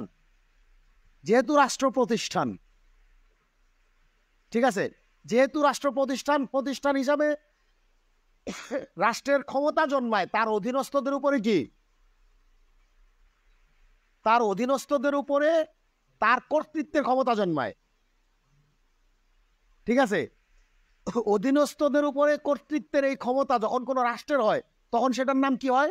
সার্বভৌমত্ব। রাষ্ট্র যে কোনো প্রতিষ্ঠানের ক্ষমতাটাকে কি বলে? কর্তৃত্ব। যে কোনো প্রতিষ্ঠানের ক্ষমতাকে কি বলে? কর্তৃত্ব। এখন জামিয়া সিদ্দিকিয়া কোন এক জায়গা থেকে অ্যাফিলিয়েটেড একটা প্রতিষ্ঠান। জামিয়া সিদ্দিকিয়া নিজে একটা প্রতিষ্ঠান, তাহলে জামিয়া সিদ্দিকিয়ার কি আছে? কর্তৃত্ব আছে। কিন্তু জামিয়া সিদ্দিকিয়ার কর্তৃত্বকে খর্ব করার ক্ষমতা আরেকটা প্রতিষ্ঠানের আছে। সেই প্রতিষ্ঠানের নাম কি? মাদ্রাসা শিক্ষা বোর্ড। জামিয়া সিদ্দিকিয়া চাইলেই নিজের সিলেবাস নিজে কি করতে পারবে না, নির্ধারণ করতে পারবে না। আজকে জামিয়া সিদ্দিকিয়ার মুফতি সাহেবের আটকা মনে হলো যে আমরা এখানে জালালউদ্দিন রুমি পড়াবো। উনি চাইলেই কি বেফাকের, অথবা এটা কি এদারান না বেফাকের? এদারাস মাদ্রাসা বোর্ডের আন্ডারে তো আছেই। এমনি আর কার কমি হিসাবে এদারার মনে করি। এখন মুফতি সাহেবের মনে হলো যে আমি এখানে মসনবী শরীফ পড়াবো ক্লাসের সিলেবাসের অংশ হিসাবে। পারবেন? পারবেন না। উনি তো মুতামিম। কারণ ওনার কর্তৃত্বের একটা সীমা আছে। ওনার উপরে কার কর্তৃত্ব খাটে? মাদ্রাসা শিক্ষা বোর্ডের বা বোর্ডের। শিক্ষা বোর্ড চাইলেই সবকিছু করে ফেলাইতে পারে। তার একটা জায়গায় বান্দা আছে, মানে এটা হলো কর্তৃত্ব, এটা হলো কি সুপার কর্তৃত্ব। কিন্তু শিক্ষা বোর্ড বাংলাদেশে অনেকগুলো আছে, এদের কর্তৃত্ব কে কার কাছে? শিক্ষা মন্ত্রণালয়ের কাছে। তাহলে আরো বড় কর্তৃত্ব। আচ্ছা, এই মন্ত্রণালয়ের যে কর্তৃত্ব ক্ষমতা, আজকে এই জামিয়া সিদ্দিকিয়া তার প্রতিষ্ঠান চালানোর ক্ষমতা কে দিছে? বোর্ড। বোর্ডের ক্ষমতা কে দিছে? মন্ত্রণালয়। মন্ত্রণালয়ের ক্ষমতা কে দিছে? রাষ্ট্র। এখন কর্তৃত্ব, ঠিক আছে, সুপার কর্তৃত্ব, মহা সুপার কর্তৃত্ব, ওইটার নাম আমরা কি কব? ওই কর্তৃত্বটাকে আমরা কি বলি? সভরেইনটি। রাষ্ট্রীয় কর্তৃত্বকে আমরা কি বলি? সভরেইনটি। আর কিছু না, এটাও কর্তৃত্ব। তাহলে সভরেইনটি হলো রাষ্ট্র যে প্রতিষ্ঠান, প্রতিষ্ঠান হিসাবে যে রাষ্ট্রের কর্তৃত্ব, সেটাকে কি বলে? সভরেইনটি। আমি কি বলতে পারছি? এই রাষ্ট্রের ক্ষমতা বা কর্তৃত্ব বাদ বাকি সবার ভিতরে সে একটু একটু করে বার্তা দিছে, আবার সবার কাছ থেকে সে একটু একটু করে আনুগত্য নিছে এই কর্তৃত্ব দেওয়ার ফলে। ঠিক আছে, এখন রাষ্ট্র যদি বলে যে আজকে আমরা ইংরেজি বই চেঞ্জ করে ফেলবো বছরের মাঝখানে, পারবে? আমি কি থামবো? রাষ্ট্র কিন্তু পারবে। আমরা কিছু বলতে পারবো? কারণ এটা হচ্ছে তার সাথে সর্বোচ্চ কর্তৃত্ব। এই যে রাষ্ট্র হিসাবে যে কর্তৃত্বটা, প্রতিষ্ঠান হিসাবে যে রাষ্ট্রের কর্তৃত্ব, এটাকে কি বলে? সভরেইনটি। এখন অন্য প্রতিষ্ঠানের কর্তৃত্বের সাথে রাষ্ট্রের কর্তৃত্বের একটা পার্থক্য আছে। কেমনে? প্রত্যেকটা প্রতিষ্ঠানের কর্তৃত্ব সে তার উপরস্থ প্রতিষ্ঠানের কাছ থেকে পায়, কিন্তু রাষ্ট্র তো নিজেই সর্বোচ্চ প্রতিষ্ঠান, তার কর্তৃত্বটা দেয়। যেমন আজকে জামিয়া সিদ্দিকিয়ার ছাত্ররা যে সিলেবাসে পড়ালেখা করতেছে, যে আইনগুলো মানতেছে, এই কর্তৃত্বটা সে কার কাছ থেকে পাইছে? বোর্ডের কাছ থেকে।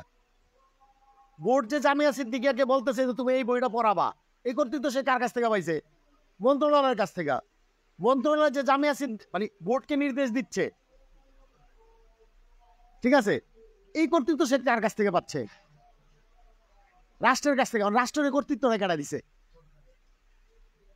রাষ্ট্রের কর্তৃত্ব কে দিতেছে? কেউ দিতেছে না। রাষ্ট্রকে এই কর্তৃত্ব কেউ দিতেছে না। একটু ঝামেলা হয়ে গেল না? রাষ্ট্রকে কেউ কর্তৃত্ব দিতেছে না, এক লাখ কর্তৃত্ব করে। রাষ্ট্র কর্তৃত্ব উৎপাদন করতেছে। রাষ্ট্র কি করতেছে? কর্তৃত্ব উৎপাদন করতেছে। আমি কি বলতে পারছি তোমাদেরকে? রাষ্ট্র কর্তৃত্ব কিভাবে উৎপাদন করে? আমার আনুগত্যের মাধ্যমে। আমি কি বলতে পারছি? আমরা অনেক সময় একটা কথা বলি, রাষ্ট্রযন্ত্র। রাষ্ট্রযন্ত্রে আসলে কি উৎপাদন হয় জানো? প্রত্যেকটা যন্ত্রে কিছু না কিছু উৎপাদন হয়। রাষ্ট্রযন্ত্রে কি উৎপাদন হয়? ক্ষমতা। এই ক্ষমতাটা সে কার উপরে খাটায়? আমার উপরে খাটায়। আর ক্ষমতাটা সে পায় কার কাছ থেকে? আমার কাছ থেকে পায়। অর্থাৎ আমি রাষ্ট্রের কাঁচামাল, আমি রাষ্ট্রের প্রোডাকশন। আমি যখন রাষ্ট্রকে কি করি? আনুগত্য দেই, তখন আমি রাষ্ট্রের কি? কাঁচামাল। আবার চূড়ান্ত উৎপাদন বা চূড়ান্ত পণ্য কখন? যখন রাষ্ট্র তার কর্তৃত্ব আমার উপরে খাটায়। আমি কি বলতে পারছি? অন্য প্রতিষ্ঠানগুলোর সাথে রাষ্ট্রীয় কর্তৃত্বের, অন্য প্রতিষ্ঠানের কর্তৃত্ব এবং রাষ্ট্রীয় কর্তৃত্বের পার্থক্যের জায়গাটা হলো, অন্য প্রতিষ্ঠানগুলো তার উপরস্থ একটা প্রতিষ্ঠানের কাছ থেকে কি পায়? কর্তৃত্ব পায়, কর্তৃত্বের ভাগ পায়। কিন্তু রাষ্ট্র কর্তৃত্ব উৎপাদন করে। এই যে রাষ্ট্রের কর্তৃত্ব উৎপাদনের যে পুরো প্রক্রিয়া, এটাকে কি বলে? সার্বভৌমত্ব। আমি কি বলতে পারছি? এখন একটা মজার জিনিস কই তোমাদেরকে। আমরা একটু আগে একটা জিনিস জানাইছি, সরকার লাগে। সরকার কে? আমার এই কথাটা আমি হঠাৎ আটকাই দিছি না? সার্বভৌমত্বের আলোচনা হঠাৎ আটকাই দিছি, তাই না? আমি টাস করে এখন চলে আসছি সরকারে। আচ্ছা, এবার বলি কেন, একটু পরে বলতেছি আমি কেন এখানে হঠাৎ আটকাই দিছি। সরকার কে? দেশ পরিচালনা করে যারা। গুড। মোর স্পেসিফিকলি সরকার কয়জন বা কারা সরকার? সরকার কে বা কারা? যে এখানে রাজনীতি নাই, রাজনৈতিক দল নাই। রাসূলুল্লাহ সাল্লাল্লাহু আলাইহি সাল্লামের যুগে কোন রাজনৈতিক দল ছিল না। হ্যাঁ, সংসদ, যে দেশে সংসদ ছাড়ার ইয়া হয়, প্রচুর দেশ আছে সংসদ বলে কিছু নাই।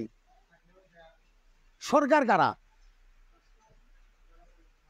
রাষ্ট্র যারা পরিচালনা করে, এটা ওরা বইলা হলাইছে। তোমাদেরকে একটু ব্যাখ্যা করে বলতেছি।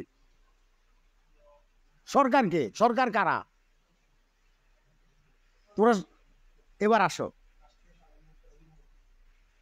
তোমরা তিনজনে মুখ মেলতে না করছিলাম না নির্দেশ ছাড়া? এবার আসো। সার্বভৌমত্ব নামক যে ক্ষমতাটা, ভালো করে লক্ষ্য করো। এই মাদ্রাসার কর্তৃত্ব যাদের হাতে, আমরা তাদেরকে কি বলি? এন্তেজামিয়া কমিটি, বা সরি, এদেরকে কি বলি আমরা? শিক্ষক মন্ডলী বা পরিচালক বৃন্দ। এদেরকে আমরা কি বলি? পরিচালক বৃন্দ। আচ্ছা, পরিচালনা পর্ষদ বা পরিষদ, এই মাদ্রাসার কর্তৃত্ব কার হাতে? পরিচালনা পরিষদের হাতে, ঠিক না? বোর্ডের কর্তৃত্ব কার হাতে? বোর্ডের ডিরেক্টরদের হাতে, ডিরেক্টর বৃন্দের হাতে, ঠিক না? ডিরেক্টোরিয়াল বোর্ডের হাতে বা ডিরেক্টোরিয়াল বডির হাতে। মন্ত্রণালয়ের ক্ষমতা কার হাতে? মন্ত্রী এবং সচিবালয়ের হাতে, সচিবগণের হাতে। তেমনি মজার ব্যাপার হচ্ছে, রাষ্ট্রের যে কর্তৃত্ব, এটা কার হাতে? এটা কোনো নির্দিষ্ট ব্যক্তির কাছে না, মন্ত্রীর কাছে, আদালতের কাছে, উপজেলা চেয়ারম্যানের কাছে, ওয়ার্ডের মেম্বারের কাছে। অর্থাৎ রাষ্ট্রীয় কর্তৃত্ব যারা অ্যাপ্লাই করে তারা হচ্ছে সরকার। রাষ্ট্রের কর্তৃত্ব যারা অ্যাপ্লাই করে তারাই কি? সরকার। রাষ্ট্রের কর্তৃত্ব যাদের হাতে থাকে, এবার এটা ফর্ম যা ইচ্ছা তাই হোক, হোক সেটা রাজা, প্রেসিডেন্ট, প্রধানমন্ত্রী শাসিত অঞ্চল, ঠিক আছে, অলিগোপলি, মনোপলি, টাইরানি, যা ইচ্ছা তাই। রাষ্ট্রের কর্তৃত্ব যাদের হাতে তারা কি? সরকার। আমি কি বলতে পারছি? এখন তোমাদেরকে একটা মজার ধারণা দিই। আমাদের দেশের রাষ্ট্রীয় কর্তৃত্বের ছোট্ট একটা অংশ আমলাদের হাতে আছে। মজা না? এই সরকারের একজন প্রতিনিধি আমাদের মাঝখানে আছেন, দাঁড়ান দয়া করে। উনিও সরকার, সরকারের অংশ। কারণ আমাদের দেশের আমলাদের হাতে কিছু পরিমাণে শাসন ক্ষমতা, কিছু পরিমাণে বিচারিক ক্ষমতা, এই দুইটা জিনিস যাদের হাতে থাকে, এবং কিছু পরিমাণে নির্বাহী ক্ষমতা, কিছু পরিমাণে, বেশি পরিমাণে নির্বাহী ক্ষমতা। নির্বাহী ক্ষমতা, শাসন ক্ষমতা, বিচারিক ক্ষমতা, এই তিনটা ক্ষমতাই তো মূল সরকারের ক্ষমতা। এই তিনটা ক্ষমতার কিছু কিছু অংশ কার কাছে থাকে? আমলাদের হাতে থাকে। তাহলে সরকার বলতে যদি আমরা কেবলমাত্র শেখ হাসিনা ও তার মন্ত্রী পরিষদকে বুঝি, আমরা বোকার স্বর্গে আছি। হ্যাঁ, কোনটা? আমরা বলতে আমরা এখানে যারা বস, আমলা, ও আমলা মানে হচ্ছে সরকারি কর্মকর্তা। আমেলা থেকে আসছে। আমল শব্দের অর্থ কি? আমল শব্দের অর্থ নির্ধারিত কাজ, ফেল না কিন্তু। আমল শব্দের অর্থ কি? নির্ধারিত কাজ। তাহলে আমেলা অর্থাৎ যারা নির্ধারিত কাজ করেন। আমেলা শব্দটা আরবি শব্দ। আমেল শব্দটা থেকে আমরা বাংলা এটাকে কি করছি? আমলাও করছি। বুঝতে পারছি এখন? এখন আসো, তাইলে ঘটনা কি হইলো? সরকার কারা আমরা বুঝতে পারছি। দেশের কর্তৃত্ব যারা অ্যাপ্লাই করে তারা কি? সরকার। দেশের কর্তৃত্ব যারা অ্যাপ্লাই করে তারা কি? সরকার। বুঝতে পারছো এবার? এবার আসো, দেশের কর্তৃত্বকে জানি কি বলে? সার্বভৌমত্ব। তাহলে সার্বভৌমত্ব যে কি করে, অনুশীলন করে, তাদেরকে কি বলে? সরকার। সার্বভৌমত্ব যিনি অনুশীলন করেন বা যারা অনুশীলন করেন তারাই কি? সরকার। আমি কি বলতে পারছি? প্রাচীন গ্রিসের, এখন আমার একটা প্রশ্ন আছে, প্রাচীন গ্রিসের রাষ্ট্রপ্রধান কে ছিলেন?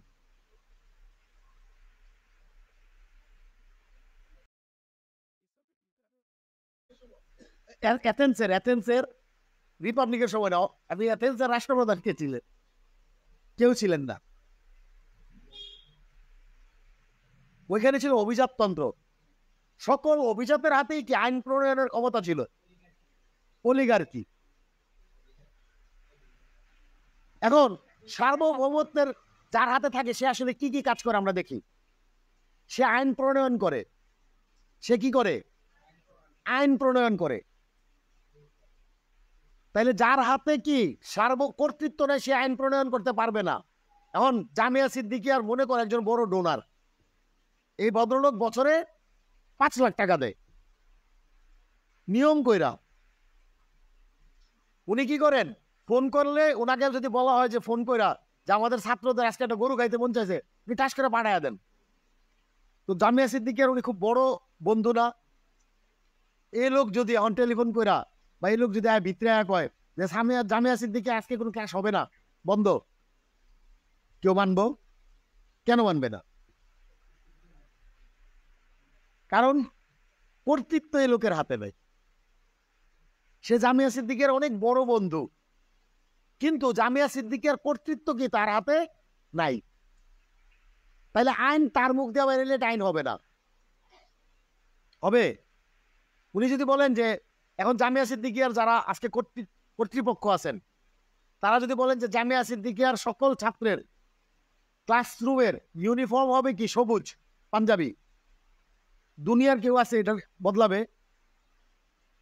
প্রত্যেকটা ছাত্রছাত্রী বাবা ও অভিভাবক তারা এটা মানতে বাধ্য না?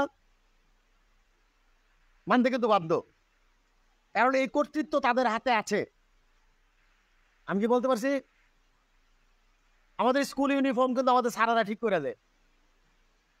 এই যে আমাদের আমার স্কুলের ইউনিফর্ম ছিল সাদা shirt, navy blue pant. Navy blue যে বাঙালি করতে শিখছে আমি আর তাই লই, ঠিক আছে। এরপরে শার্টের ওই যে ইয়া থাকে না দুইটাও, ওগুলোর উপরে 2টা করে স্ট্রাইপ, আর অত্তর একটা বেজ এখানে থাকতো। এটা ছিল আমাদের স্কুল ইউনিফর্ম। আমি খুব বিরক্ত ছিলাম নেভি ব্লু প্যান্টের উপরে, খুবই বিরক্ত। বিশ্বাস করো, আজ পর্যন্ত আমার বিরক্তিটা যায় নাই। আমি স্কুল ছাড়ার পর থেকে জিন্দিগিতে নেভি ব্লু প্যান্ট পিন্দি নাই। বিষয়টা হচ্ছে নেভি ব্লু কোনো কাপড়ও পিন্দি নাই। এটার উপরে এই পরিমাণে বিরক্ত। কারণ আমার প্রশ্ন হয়েছে, দেখো এই এই কর্তৃত্বই কার ছিল? কর্তৃপক্ষের ছিল, ঠিক আছে।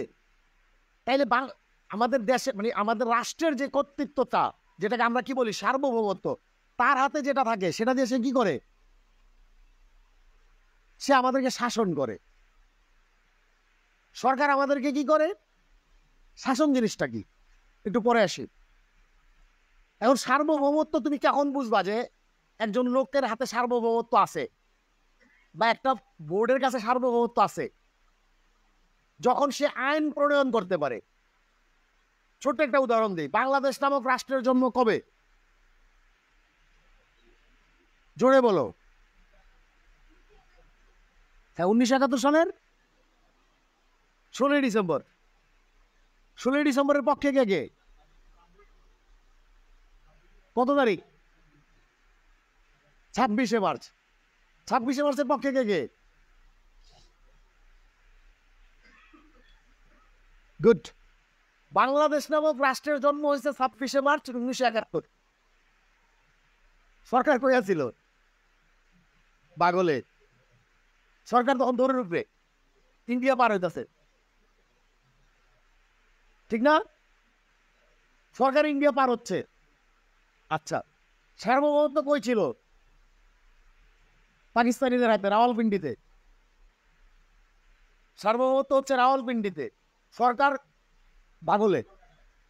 নাগরিকরা তখনও পাকিস্তানের পাসপোর্ট বহন করে।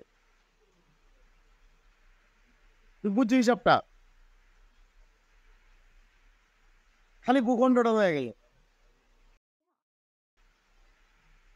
খালি ভূখণ্ডটা হয়ে গেছে। তাইলে বাংলাদেশ হইলো কেমনে? রাষ্ট্রটা হইলো কেমনে?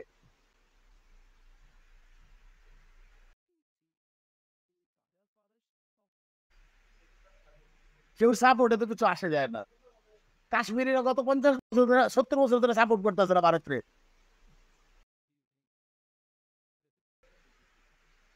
তোমরা খুব ভালো করে লক্ষ্য করো, সরকার ভাবতেছে সার্বভৌমত্ব রাওয়ালপিন্ডিতে, আমার পাসপোর্ট তখনও পাকিস্তান লেখা। এই ভূখণ্ড ছাড়া তখন রাষ্ট্রের কিচ্ছু নাই, তাহলে রাষ্ট্র হইল কেমনে?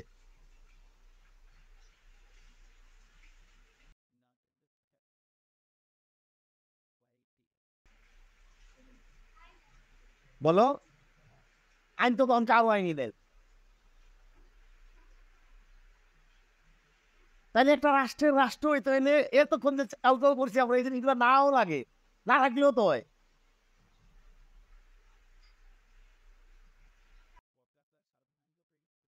সরকার সার্বভৌমত্ব প্র্যাকটিস কার উপরে করবো? এত নিজেই তখন যান বাঁচাইতেছে। সংবিধান কখনোই রাষ্ট্রের কোনো উপাদান না। সংবিধান ৭২ হয়েছে, ৭৩ মূলত হয়েছে। তাহলে এখন তোমাদেরকে আমি কি বলছি তোমরা বুঝতে পারছো? আমরা যে ফিলিস্তিন নামক রাষ্ট্রকে স্বীকৃতি দিছি, তার সরকার কেডা? ফাতাহ। ফাতাহ পশ্চিম তীরে বসা, গাজা চালায় হামাস। ঠিক আছে, তার কোনো সার্বভৌমত্ব নাই, নিজের ব্যাপারে সে কোনো ডিসিশন নিতে পারে না। তার ভূখণ্ড কদ্দূর সে নিজেও জানে না, দুনিয়াও জানে না। ফিলিস্তিনের ভূখণ্ড কদ্দূর আমিও জানি না, দুনিয়াও জানে না। তার নাগরিক কে এখনো নির্ধারিত না, কিন্তু ফিলিস্তিন নামক রাষ্ট্র আছে। তার মানে এতক্ষণ ধরে আমি যে কাউ কাউ করলাম 4টা উপাদান, তার কোনো দায়িত্ব নাই ফিলিস্তিনের, কিন্তু ফিলিস্তিন তো রাষ্ট্র। হাউ? বাংলাদেশের জন্মের ইতিহাস দেখলে বুঝি। ঠিক আছে, তোমাদেরকে একটা গভীর কথা কই। যখন ইয়াকে জিজ্ঞেস করা হলো আপনি জাপানকে কেমনে সমর্থন করবেন, নেতাজি সুভাষচন্দ্র বসুকে, তখন নেতাজি সুভাষচন্দ্র বসু এটা বললেন, আমার এখন সাহায্য দরকার, কারণ আমার রাষ্ট্র প্রবাসে, আমাকে যেই হেল্প করবে, ঠিক আছে, সে আমার বন্ধু, তার নৈতিকতা নিয়ে আমি প্রশ্ন তুলব না। বাদ বাকি সবগুলো কথা বাদ, এই যে মাঝখানের কথাটা, রাষ্ট্র এখন প্রবাসে, রাষ্ট্র এখন প্রবাসে। ভারত নামক রাষ্ট্র এটা, তখন তো এটাও ছিল কথায়, কিন্তু সে বলতেছে ভারতের ভূখণ্ড তো যায় নাই। ভারতের ভূখণ্ড কি সিঙ্গাপুর গেছে? ভারতের ভূখণ্ড সিঙ্গাপুর যায় নাই। ভারতের জনগণ বা এই যে নাগরিকরাও কি, তখন তো ভারতের কোনো নাগরিক আসলে নাই। বললাম নাগরিক, হ্যাঁ, সরকার তখন টোকিওতে, সেনাবাহিনী তখন সিঙ্গাপুরে, না টাকা পয়সা ব্যাংক তখন সিঙ্গাপুরে, সেনাবাহিনী তখন বার্মায়, জনগণ তখন ভারতে, সার্বভৌমত্ব প্র্যাকটিস করতেছে ইংরেজ।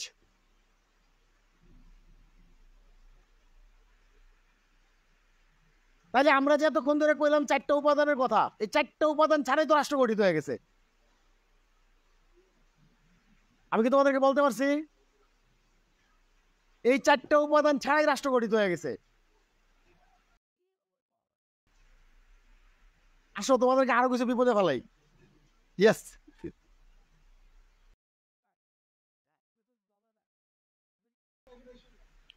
বর্ডার লাইন নিয়ে আমরা কিন্তু শেষ করে ফেলছি, যে বর্ডার লাইন খুব গুরুত্বপূর্ণ না। কতটুকু জায়গায় আমার আইন চলে, ততটুকু হইলো আমার রাষ্ট্র। তাইলে আমার এখন প্রশ্ন, এই যে আমি তোমাদের সামনে যে সমস্যাগুলো দিলাম, এতক্ষণ ধরে যে আমরা 4টা উপাদান করছি, তার কোনোটাই তো তখন নাই ঠিক মতো, সবগুলো অগোছালো। যদি তখন কোনো কারণে পাকিস্তানের এগুলা মানুষ হয়ে যেত, পাকিস্তানিরা যদি মুনাফিকি ছাইরা দিয়া ইমানদারের আচরণ করে আমাদের কাছে ক্ষমা চাইতো, তাহলে কি পাকিস্তান ভাঙতো? বাংলাদেশ রাষ্ট্রের জন্ম হইতো? বাংলাদেশ রাষ্ট্রের তো তখন জন্ম হইতো না। তারা যদি বলতো যে ঠিক আছে আমরা শেখ মুজিবের ক্ষমতা দিলাম, আমরা আজকে থেকে কি পাকিস্তান নামক রাষ্ট্রের অধীনের সকল মানুষকে সমান অধিকার, ইনসাফ ভিত্তিক অধিকার দিলাম, ঠিক আছে, সেনাবাহিনীর সদস্যদেরকে ক্ষমা করে দিলাম, এবং আমরা যে হত্যাকাণ্ডগুলো ঘটাইছি এগুলোর জন্য ক্ষমা চাইলাম ও ক্ষতিপূরণ দিলাম, তাহলে কি পাকিস্তান ভাঙার দরকার ছিল? দরকার ছিল? তাহলে পাকিস্তান, তাহলে ওই যে 26শে মার্চ আজকে আমরা যে দিনটা ধরছি, কিসের ভিত্তিতে ধরছি? অথবা আল্লাহ না করুক এমন যদি হইতো যে এখন পর্যন্ত আমরা যুদ্ধ চালায় যেতেছি কাশ্মীর ফিলিস্তিনের মতো, তাইলে বাংলাদেশ রাষ্ট্রের জন্ম কোন দিন হইতো বলো? তাহলে বাংলাদেশ নামক রাষ্ট্রের জন্মটা কোন দিন হয়েছে? 26শে মার্চ 1971।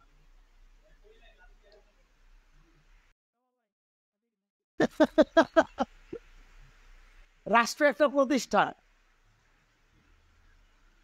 সহজ করে বলি, রাষ্ট্র একটা প্রতিষ্ঠান। রাষ্ট্র বাস্তবে একটা ভার্চুয়াল প্রতিষ্ঠান। রাষ্ট্র কি একটা ভার্চুয়াল প্রতিষ্ঠান।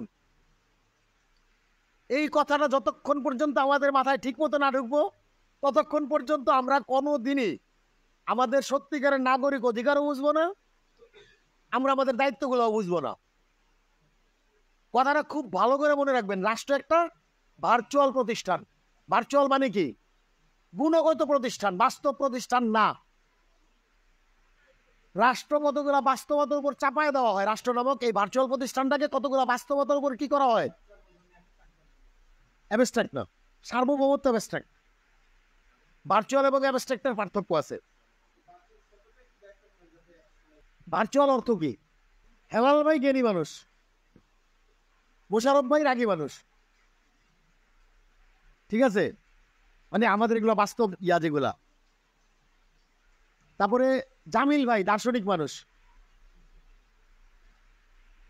এখন হেলাল যে জ্ঞানী, হেলালের তো হাত পাও নাক মুখ চোখ সবকিছু আমার মতো, চেহারা একটু সুন্দর বেশি আমার চেয়ে, বয়স কম, কিন্তু বাদ বাকি সবাই সবকিছু আমার মতো।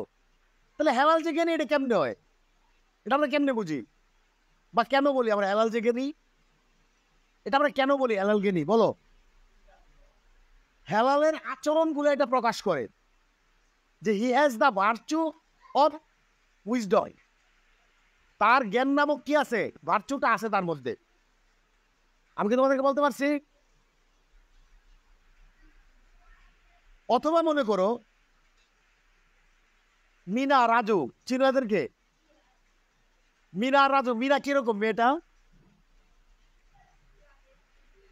বলো? একটা গ্রামীণ মেয়ে যার শিক্ষা এবং ভালো ভালো জিনিসের প্রতি খুব আকর্ষণ, এবং সে নিজে যা শিখে সবারই শিখাই দিতে চায়, তাই না? আর রাজু কেমন? রাজু হচ্ছে গিয়ে আর 10টা বাঙালির ছেলের মতোই, ওই বয়সে একটা ছেলের মতোই, হুজুগে, অন্তরটা ভালো, দুষ্টুমি করতে চায়। ঘটনা তো তাই, তাই না? কিন্তু মিনা রাজু বলে বাস্তবে কেউ আছে? গুড। ভার্চু হলো একটা অবস্থা, আদর্শ অবস্থা। ভার্চুকে কি বলে? আদর্শ অবস্থা। ভার্চু একটা অবস্থা যেটা কোনো জিনিসের বা কোনো উপাদানের থাকে। কোনো জিনিস মানে কোনো দ্রব্য বা কোনো সাবজেক্টের যেই পেশাটা কি থাকে, মনোযোগ দাও সবাই। কোনো ভার্চুয়াল একটা অবস্থা। ভার্চু কি? একটা অবস্থা। এই অবস্থাটা কোনো সাবজেক্টেরও হইতে পারে, কোনো অবজেক্টেরও হইতে পারে। অবজেক্ট বলতে আমি এই যে এটার হইতে পারে, এটা একটা অবজেক্ট। আর আমি যতক্ষণ কথা বলতেছি, কথা বলার একটা সাবজেক্ট নিয়ে কথা বলতেছি না, আমার কথার বিষয়বস্তু কোনোটা ধরা যায়, ছোঁয়া যায়, দেখা যায়, এগুলো ভাঙ্গা যাবে, গড়া যাবে, তাহলে এটা বিষয়, সাবজেক্ট। ভার্চু হচ্ছে কোনো সাবজেক্ট বা কোনো অবজেক্টের অবস্থা, এমন অবস্থা যেটা বর্ণনা করা যায়, যেটা কি করা যায়? বর্ণনা করা যায়, কিন্তু সেটাকে ধরা ছোঁয়া কিচ্ছু করা যায় না। ঠিক আছে? তোমরা আশা করি বুঝতে পারছো ভার্চু জিনিসটা কি। রাষ্ট্র হচ্ছে তাহলে একটা ভার্চুয়াল প্রতিষ্ঠান। রাষ্ট্র হচ্ছে একটা ভার্চুয়াল প্রতিষ্ঠান। আমরা কি বলতে পারছি? এই ভার্চুয়াল প্রতিষ্ঠানটা কতগুলা বাস্তব উপাদানের উপরে কি করতেছে? বিরাজ করতেছে।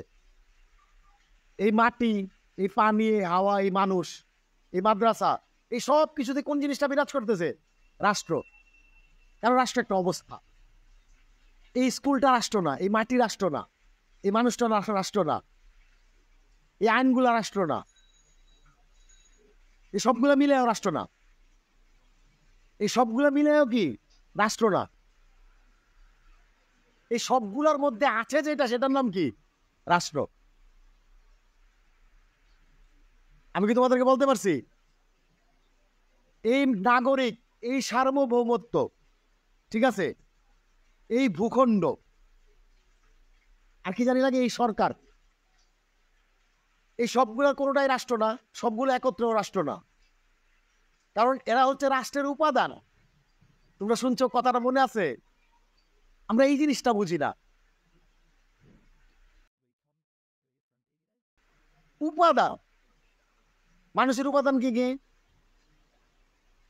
এই বডি, আমার উপাদানগুলো হিসাব কর। এই বডিটা কি আমার উপাদান? এই বডিটা কি আমি? না। এই বডির মধ্যে এখন রুল চলতেছে, আমার জীবনী শক্তি চলতেছে। এই জীবনী শক্তিটা কি আমি? না। আমার চিন্তা ভাবনা, এগুলো তো আমার। এই চিন্তা ভাবনাগুলো কি আমি? আমার সম্পর্কে তোমাদের যে ধারণা, সেটা কার? আমার। কিন্তু ওটা কি আমি? ওটাও আমি না। তাহলে আমার, দেখো, আমার বডি, আমার রূহ, আমার বডি আমি না, আমার রূহ আমি না, আমার চিন্তাগুলো আমি না, আমার সম্পর্কে তোমাদের ধারণাগুলো আমি না, আমার এই সবগুলো জিনিস একখানে করে কিন্তু আমি না। কারণ এই সবগুলো জিনিস কার? আমার। এই সবগুলো জিনিস কার? আমার। তাহলে ওই আমিটাকে নামাজের জন্য তোমাদের এই প্রশ্নটা আমি নামাজের পরে ইনশাল্লাহ সমাধান করব। শেষ করে ফেলতে হবে। আমি কি তোমাদেরকে বলতে পারছি এই ভূখণ্ড রাষ্ট্রের, নাগরিকগণ রাষ্ট্রের, সার্বভৌমত্ব রাষ্ট্রের, সরকার রাষ্ট্রের। আমি কি বলতে পারছি? কারণ রাষ্ট্র একটা অবস্থা, একটা ভার্চু। রাষ্ট্র কি? একটা অবস্থা বা ভার্চু, যা প্রত্যেকের উপরে বিরাজ করতেছে। ব্যাপারটা কি ইজি? রাষ্ট্র গঠন করতে হলে এই উপাদানগুলো লাগে, কিন্তু এই উপাদানগুলো একখানে হইলে রাষ্ট্র হয়ে যায় না। বুঝতে পারছো? বাংলাদেশ নামক রাষ্ট্রের জন্ম 26শে মার্চ 1971 হয়েছে। কারণ ওই দিন এই অবস্থাটার জন্ম হয়েছে, এই ভার্চুটার জন্ম হয়েছে। কিন্তু রাষ্ট্রটা পরিপূর্ণ হয়েছে কোন সময়? 16ই ডিসেম্বরের বিজয়ের পর রাষ্ট্রটা কার্যকর হয়েছে। তাহলে রাষ্ট্রের দুইটা ব্যাপার আছে, একটা হলো রাষ্ট্রের কার্যকারিতা, আরেকটা হলো রাষ্ট্র স্বয়ং। আমি কি বুঝায় বলতে পারছি? ফিলিস্তিন নামক রাষ্ট্র আজকে কার্যকারিতা করতে পারতেছে না, কিন্তু সেটা একটা রাষ্ট্র। যদিও তার ভূখণ্ড নাই, যদিও তার জনগণ নাই, যদিও তার কি নাই, মানে ওই যে নাগরিক বৃন্দ নাই, যদিও তার কি নাই, সরকার নাই, যদিও তার সার্বভৌমত্ব নাই, কিন্তু ফিলিস্তিন নামক একটা রাষ্ট্র নামক অবস্থা, ফিলিস্তিন নামক একটা কিছু পৃথিবীতে বিরাজ করে, যেটা বাস্তবতা, যেটা ভার্চু, যদিও সেটা কি এখন পর্যন্ত কার্যকর হয় নাই। আমি কি তোমাদেরকে বলতে পারছি ভবিষ্যতে কোনোদিন সুযোগ পাইলে রাষ্ট্রের বাদ বাকি জিনিসগুলো বুঝাবো। ধন্যবাদ সবাই রে। আসসালামু আলাইকুম।